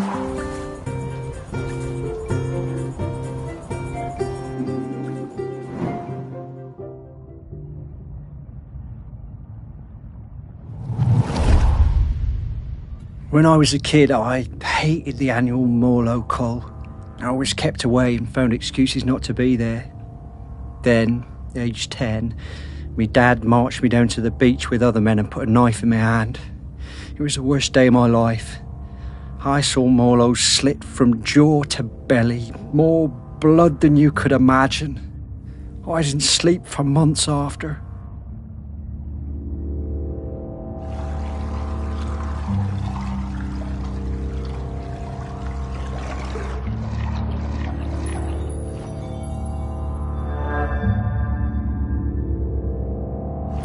But you grow up, don't you?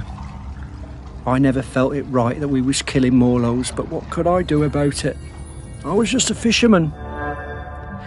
One day I see Samfire, the new harbour officer, handing out leaflets on the quayside. Stop that cull. I went along to that first meeting at the campsite. Greg Litherland was one of the other organisers. It was beautiful. So much hope around that campfire. When I spoke about the pain of the Morlo, it really felt like the young uns were listening. Me, Sam and Greg held regular events to raise funds for badges and patches. I was proud to wear mine on me best Gansey. There was quite a rift between us and the old guard. They felt the ban was an attack on our ways. Sam and me took a load of the fishermen out for a beer, and Sam made them listen. They really respected Sam. We got most of them on our side that way. By 87, we finally felt like we had enough support to push for change. So the week before the Morlo showed up, we organised a mass dying on the beach. There were loads of us lying down on that sand, islanders, fishermen, fishfolk all together. And the press showed up, and the mainland TV, and for the first time in 500 years, we stopped that cull.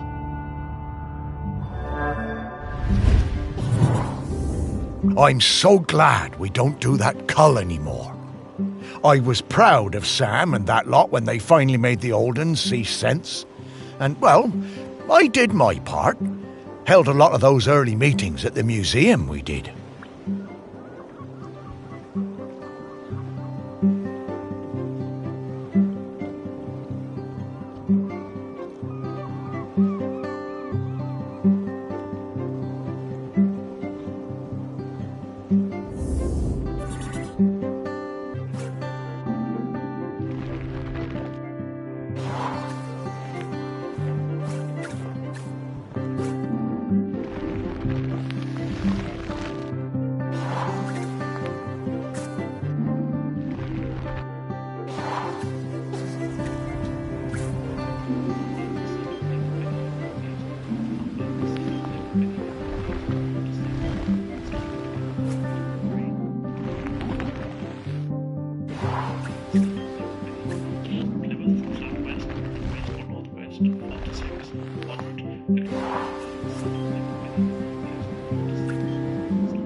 Oh, I love Morlos. Such gentle creatures.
By the time Sam started as the harbour controller in '79, the fishing industry in Shelmiston was on its arse. No way to compete with those factory trawlers from the mainland, was there? Couldn't moor those things anywhere near the island, even if we had them. Of course we were all smuggling, stands to reason, done it? There was no money. All those old fishing sheds on the quay, the ones the tourists like, were falling down. Old place looked, pardon me, like a tip. There was a lot of trouble at first. Sam trying to stick by the rules and catch us out any way they could, and us trying any which way to give her the runabout. Wasn't easy, mind you. She was smart, that Sam. You never knew when they were going to pop her head out of the water beside your tub. And to be fair to Sam, some of them smuggling boys were bad uns. Worse stuff than booze on some of them boats, and that's the truth. Probably no bad thing Sam put a stop to it. But in time, Sam started to see how things were, how we do things, and we came to an understanding of sorts. If Sam turned a blind eye to a bit of the decent stuff, the harmless stuff, then we'd report the worst of it. I mean, we all want to keep the seas safe, stands to reason. Plus Sam was partial to a bottle or two of the sheep shank on occasion. Oh yeah. Sam was sharp as a gutting knife. They made us hand over some of the, shall we say, dividends to fix up the quay. All them sheds and that. Make them into something we'd be proud of. Turn things around for Shelmiston, that did. Now we get more of those tourists since the big ferry started, and they love a day out on a boat. Ken takes them all out, he does. At the same time, Sam organised a kind of work-sharing thing with the fish folk. Got some of them to swim along with the fishing boats, help them locate the biggest shoals. Gave those big trawlers with all their fancy radar gear a run for their money. We'll never be big players in the fishing down here. But thanks to Sam, we hold our own. Bless them. I reckon I still have a bottle or two of sheep shank stashed away at the museum. Don't suppose anyone will ever drink them now.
Ah, a different kind of spirit to the ones we've been looking for.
It was the 6th summer after I spawned that I went to my first Aggie's Day ceremony.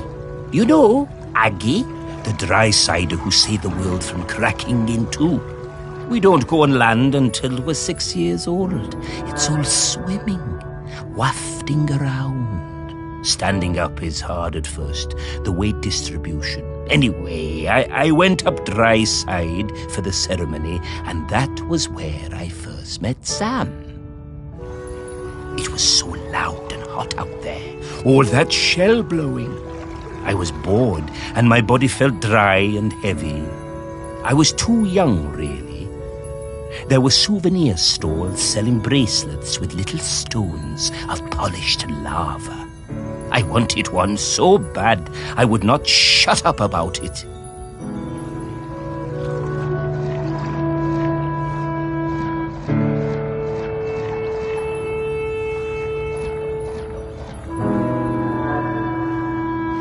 Sam saw I was fed up. They took me up the beach, away to the dunes, and Sam gave me a little polished stone of my own to play with. Had a heart of gold, they did. It wasn't until years later that I found out it was a tiny replica of the one Aggie died on. We became good friends. Sam helped a lot. They were always on my side. My pod, we were quite traditional, didn't like us working with the dry siders, but Sam talked me into going for the job as a diver on the new harbour. If it wasn't for them, I don't think I'd have tried. That stone was my lucky charm. I took it with me when I went for the interview, and I took it down with me when I went on my first dive. I had a pocket made specially in my tool belt. Sam took me under their fin, invited me out to the Camel, and let me stay with them in Blythe on the ferry if it was a late one. And there were plenty of late ones. Karaoke nights are still my favourites. Every time I feel that lucky stone in my pocket, I think of Sam. I remember all the fish folk coming up on the beach for Aggie's Day when I was a lad. Seems less of a big deal these days. I guess they still celebrate it, but, well, it's a lot more sedate. Back then, it was a huge event.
Oh, magic stones? I knew humans were superstitious, but I thought the fish folk would be a bit more savvy.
I first met Sam when I sailed the new ferry, the Queen of the Isles, into harbor.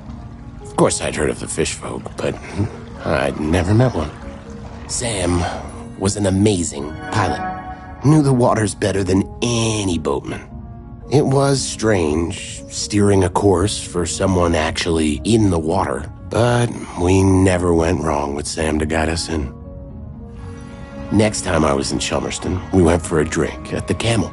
I'm more into bats than beer, but Sam was intriguing, and the atmosphere in there was great, like a warm nest. Great band, too. Awesome sousaphone player. I think we got on because we were both a little bit on the outside of things. Sam invited me over for toast and hot chocolate. Honestly, hot chocolate doesn't do it for me, but the toast, that multi-seed bread. Sam made the best toast. I told Sam that next to a good cuttlefish bone, that it was my favorite snack. I stayed over. In the morning, we went for a walk along the beach. And just as the sun was rising, I took them flying on my back. We went up and looked down over the islands. Sam wasn't scared at all. They said it was like swimming through the air. It was on the next trip to Chelmerston. We just sighted land when Sam's head popped out of the water right beside my berth and passed me a fresh cuttlefish bone, carved especially for me. When we moved in together, it was the best day. of my whole life. I put that cuttlefish bone on my bedside table within Big Reach. I still look at it every day, every single day. I just remembered that time Blythe and I did a duet at the karaoke. Oh, I can't believe I agreed to it. Must have had a few too many. I never knew how Sam and Blythe met.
I used to love finding these on the beach.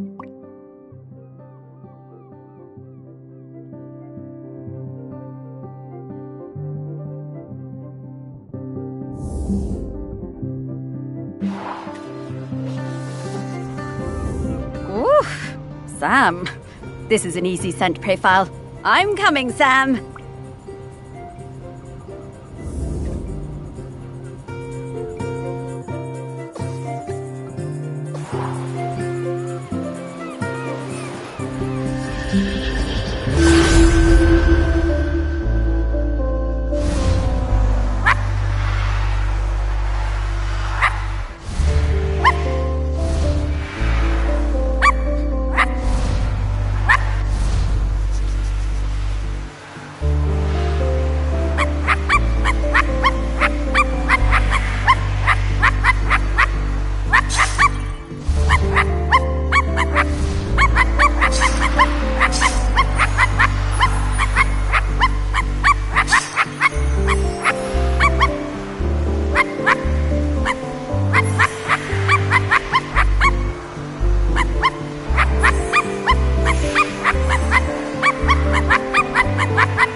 Ahoy there, Samfire! Morris and Sparky!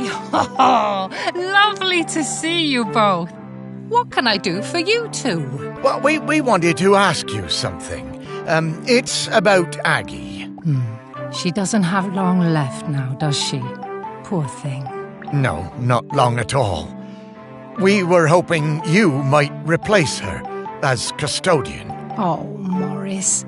I spent years of my life as harbour master trying to keep people from meddling with nature. I don't feel any differently now. I'm appreciative of all Aggie has sacrificed for us, but the island spirit isn't evil. It just needs to erupt from time to time. And if it needs to now, let it, I say. Let nature do what it must. As the fish folk say, the tides will tell. Yeah, Sam, I hear that. I really do. No! No, Morris. We can't just give up. Now, we'll talk about this in a bit, Sparky. Sam, it's always good to see you. Will you be around later? I think I will. A volcanic eruption is a rare and beautiful thing. I think I'd like to see it.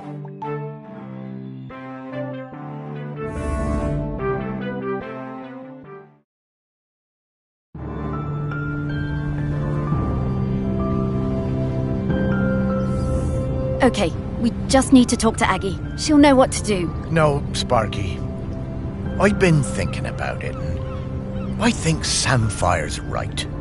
I think it's maybe time to let the town go. No, Morris. It's not. No, it's all right, Sparky girl. It's over. This isn't my town anymore. The only ones around here who remember me are ghosts. That's not true. No, it is. But that's all right. Truly it is. Everything for a season and all that. And I miss the people I knew.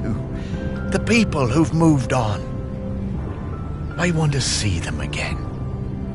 I think I will take Pete Nochop on his offer and head into the west with him.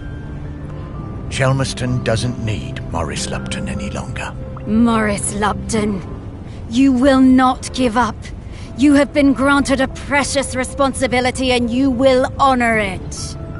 Sparky? I'm sorry about that. Remember when I told you I was mostly Sparky? I am, but mostly. Then what else are you? I am the rock that you stand on. The wood you people built this town from. The magma bubbling beneath your feet.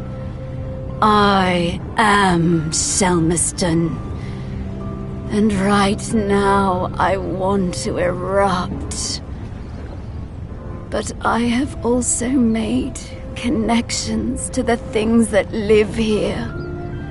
Connections I want to keep alive. I need you, Morris. Right. Well, And I'm still your Sparky. And I need you, Morris. We all do. Oh, Sparky. I know you feel forgotten. I know you want to move on. I do too, but I can't until I wrap up this last bit of unfinished business. Will you try one last avenue with me? If we still can't find a solution, then I'll be done. It'll all be done. And we can go into the West together. Please. All right, Sparky. One last try. But who else is there to talk to? Aggie. Aggie? But where is she? Oh, she's everywhere, isn't she? She is. But I can sniff her out. I just need some mementos. But where would we find mementos from back then? Oh, of course. Back to your museum, Morris.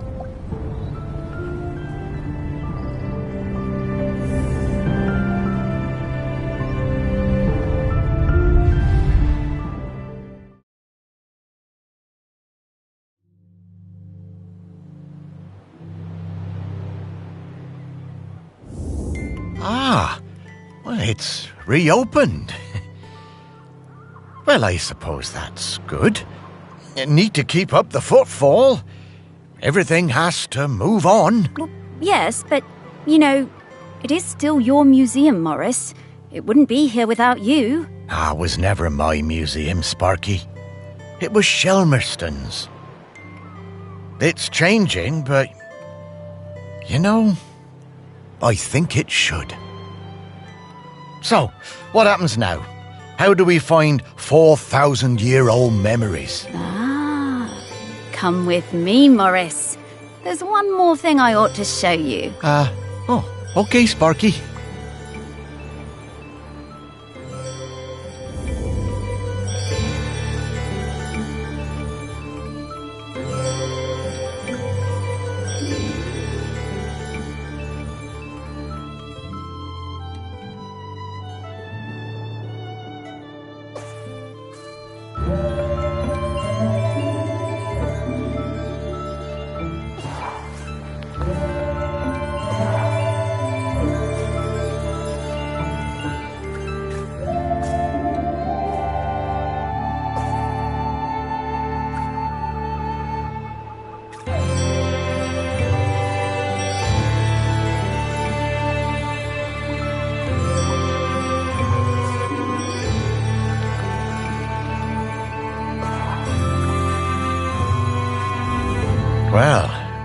don't suppose I'll ever look at Aggie's room the same way again, will I?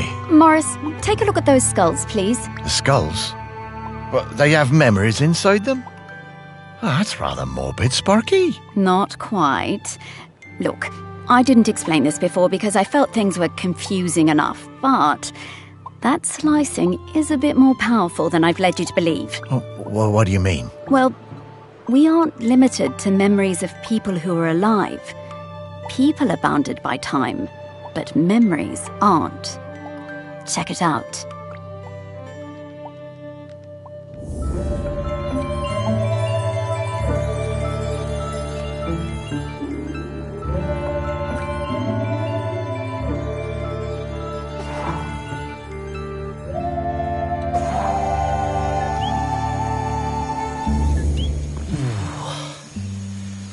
Oh, I didn't think dead stomachs could get queasy, but here we are.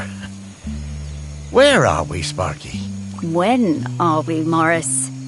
This is Shelmerston in Aggie's time. You should be able to find some memories of her here. You are some dog, Sparky.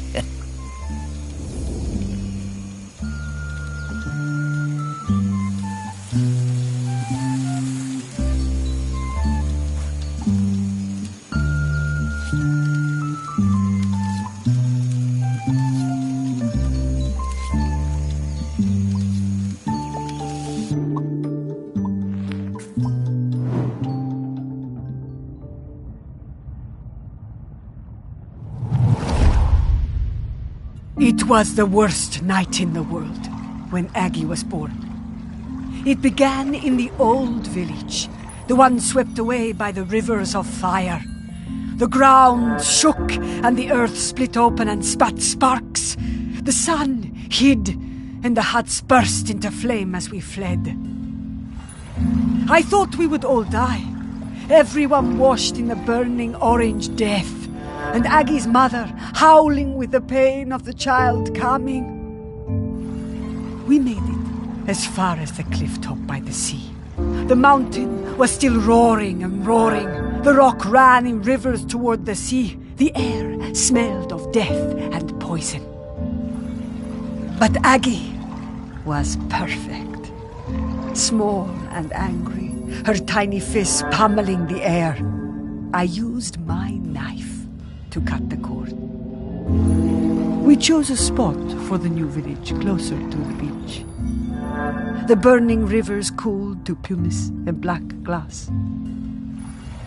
I made sure everyone knew that a life that began in this way would be special. Not everyone believed me, but Aggie proved me right.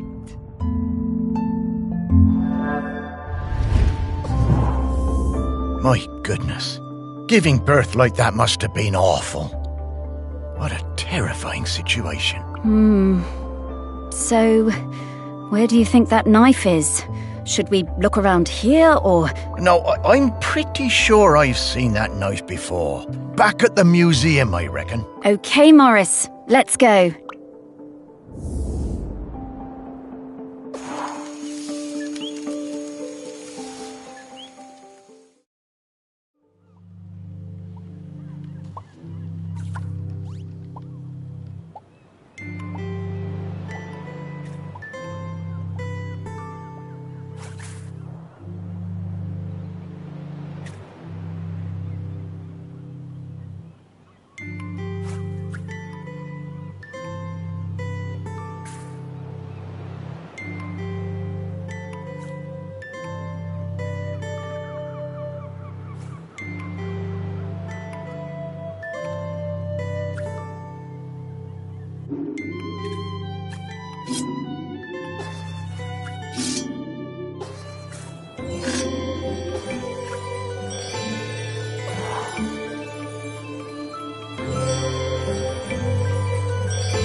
And to think that people had not long stopped using flint tools when this was made.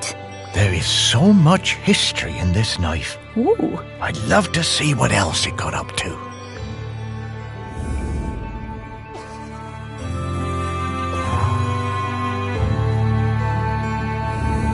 I'm getting the scent of Grenkins again, Morris.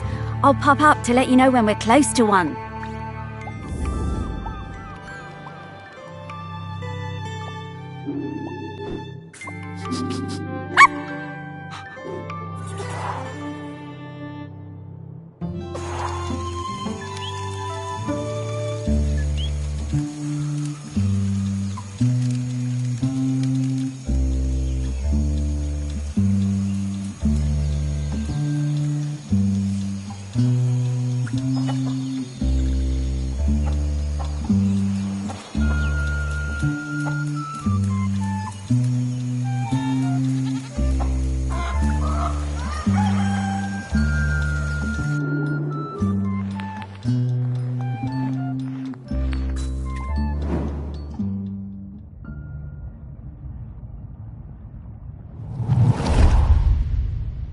Of course we watched her. We had heard of her birth and seen her on the shore. Her feet sometimes in the seawater, her body in the sun. We did not show ourselves at first. As a test, we left the mirror on the black shore, born of the volcano on the same day as her, and waited to see what would happen, to see if it called to her. She picked it up, turned it from side to side. She took it home. The next time I saw her, I introduced myself. We sang together, and I showed her how the mirror worked. How if you emptied your mind and thought of air and light and sea, you would see things in its surface. How things would unfurl in the future. Aggie was better at mirror gazing than any of us sea folk. She saw a girl, her own daughter not yet born, as leader of the dry folk.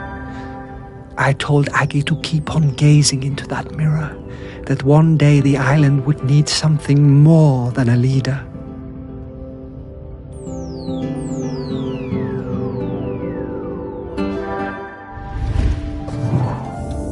Oh, I had a box of rocks that looked like that mirror somewhere. Where did I put it?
Oh, I'll sing you a song of the Queen of the Sea.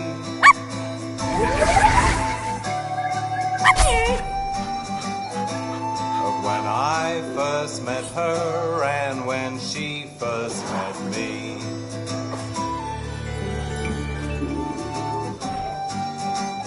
Of the silver and red and the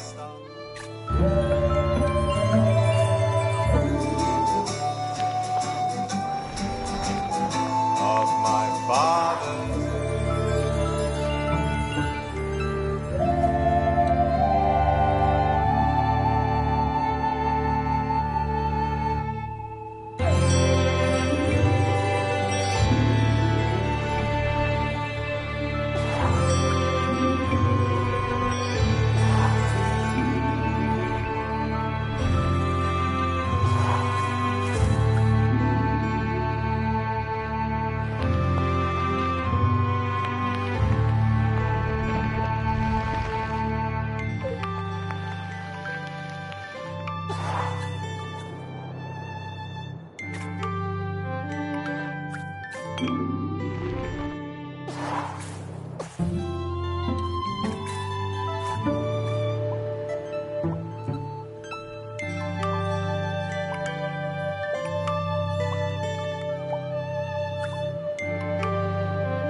Whoa. This thing is really powerful, Morris. Can you feel it?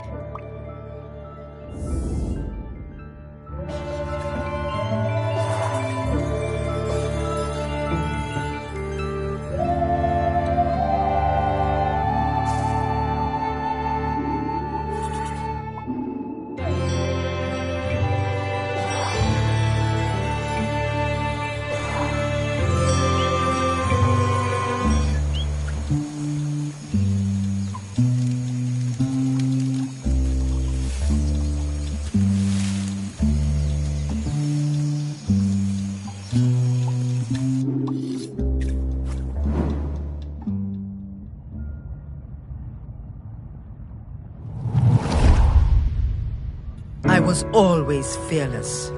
My mother Aggie told me there was nothing I couldn't do. With Otsul and without, I hunted the deer in the woods and the hares on the mountain, all before I had taken my first lover.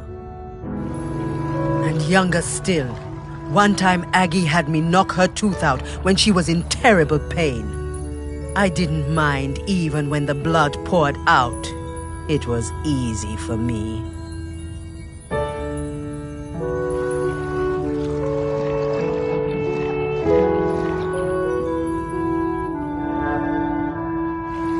Spears and knives were my nature.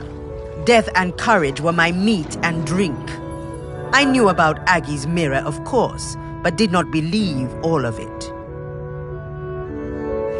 When Aggie warned us the mauler was sick and there would be fewer calves for the following years, none of us listened.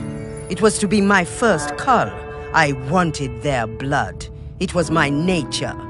We would not take less of the Morlo just because an old woman told us to. She came to the beach after the Morlo slaughter, her hair wild, eyes burning with fury, raged and shouted like a woman out of her mind. "We had killed too many," she said. Then she left the village, told us she was done with all of us, forever. As Otsul marked me with oil and blood, I did not mourn my mother leaving. I was young and foolish, and the sight of her ashamed me. But of course, I did not see what was to come.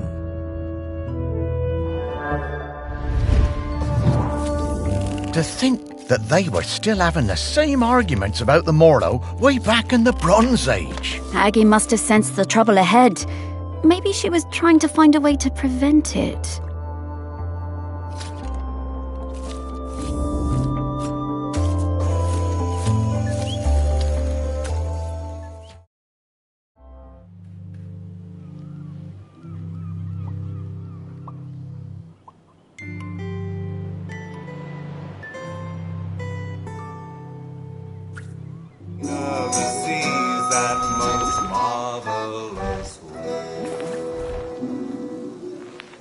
Blood on my hands and the blood on the sand.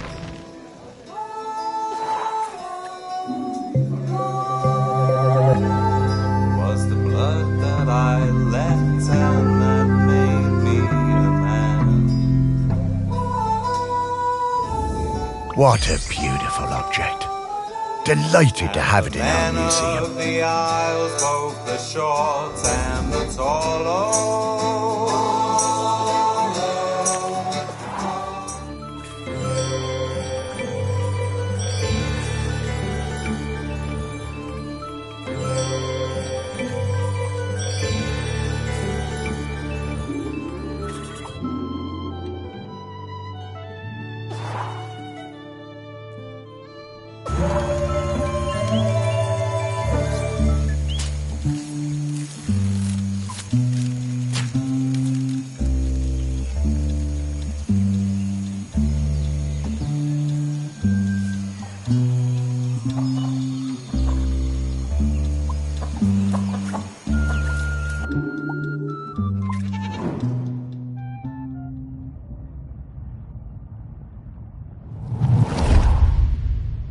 She was alone, and I would bring her food sometimes, samphire and sea urchins.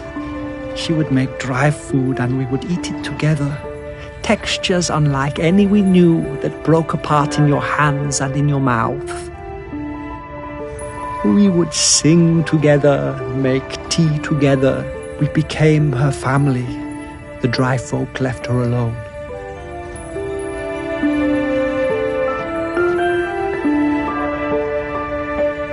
She had a companion for a few seasons, a hind who came down from the mountain and slept at her fire. And then, for a few more, a golden hare that ate from her hand. One night we all felt it, those of us in the water and those above, the island waking, rumbling, alive again, more furious than before. I found Aggie awake, tending her fire, unsleeping, unresting, staring into her mirror. She told me she'd seen the island sinking into orange fire and boiling sea, lost forever above and below. The village and our town in the sea caves, all gone. Aggie went to the shore and blew the sinistral shell, calling our people up from the water. Aggie sang for them, the oldest song, and we spoke for some time. That night, the sea and sky was all the same color, a deep grey blue like a mackerel's back without the glitter. As the dawn approached, Aggie left the beach to return to her people, to tell them what must be done.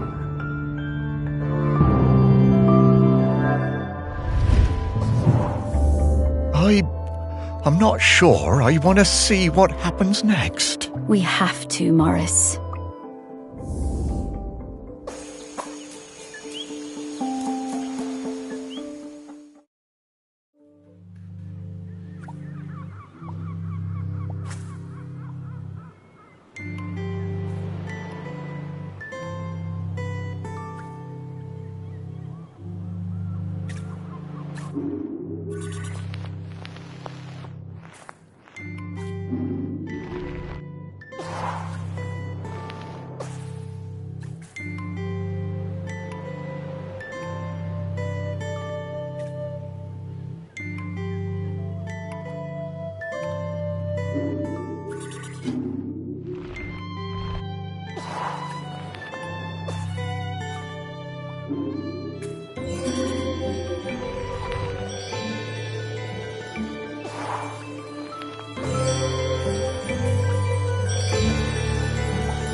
Such a small thing, but it changed the entire course of our island.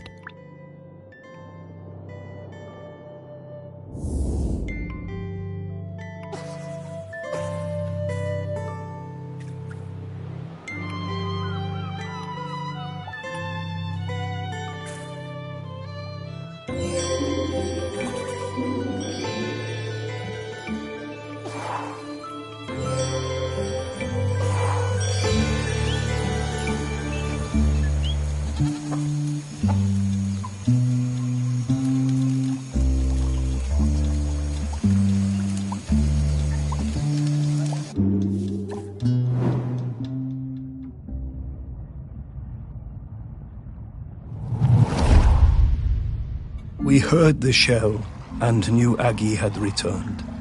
Ibni was the leader then.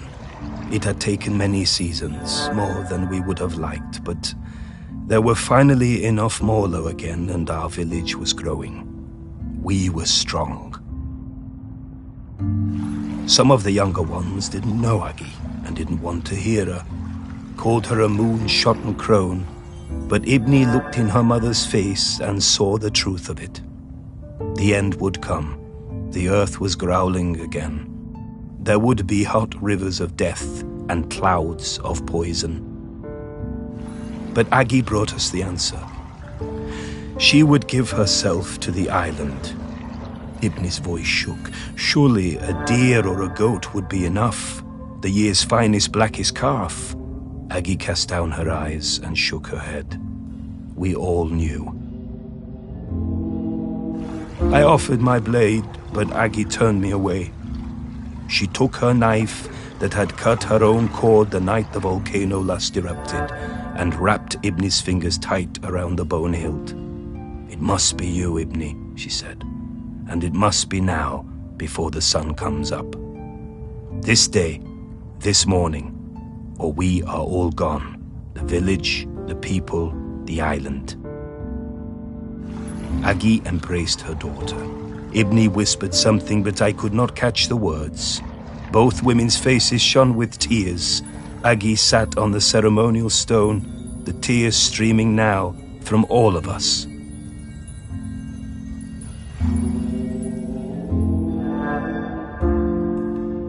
Aggie delivered her final message. She told us her body must not be burned or given to the sea, but lain in the earth of the island beneath the mountain. Ibni was shaking, and then I realized it was not just Ibni. The whole island was trembling under our feet, waking up. Aggie told Ibni to be quick, the end was coming. As Aggie took Ibni's hand and guided the knife to her side, we saw the fish folk rising from the sea, hundreds of them, so many. I had no idea there were so many. Aggie was quiet the whole time, but Ibni cried out, a sound of longing and hurting from her heart like I had never heard.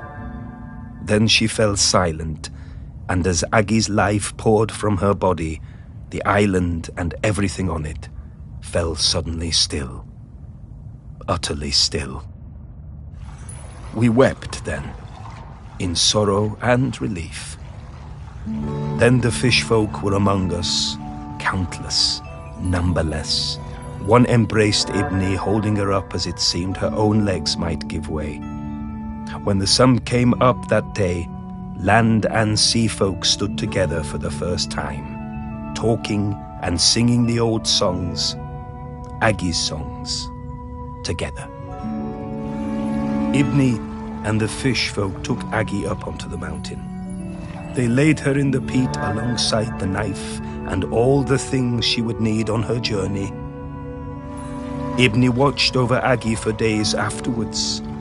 Before she was covered, she placed a sacred carved stone, Aggie's beloved hair, inside her mother's mouth to guide her and help her keep the mountain still forever. And so it was. Oh, Aggie. Now that's bravery.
Sparky, it feels a bit, disrespectful looking inside Aggie's body like that. You were the one who dug her up and put her on a plinth, Morris. But Relax, Morris. This body isn't Aggie anymore. She's long past needing this old thing. Well, all right then.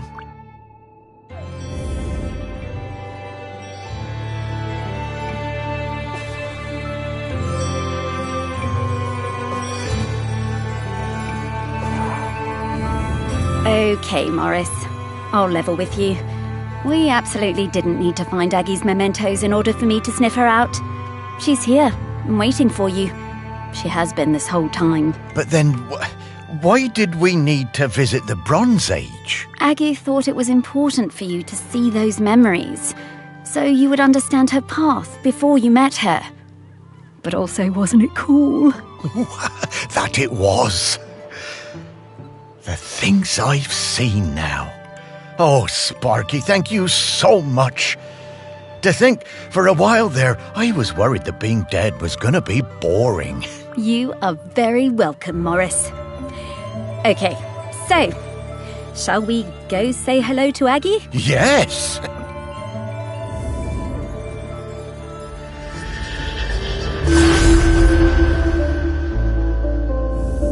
Morris! Sparky! It's so good to see you both. Hey, Aggie. You know me? Of course I do. Morris Lupton, one of the best-loved men in the history of Shelmerston, with the very finest dog. Me? Oh, I don't know. Come now. Let's go out of this place, into the air.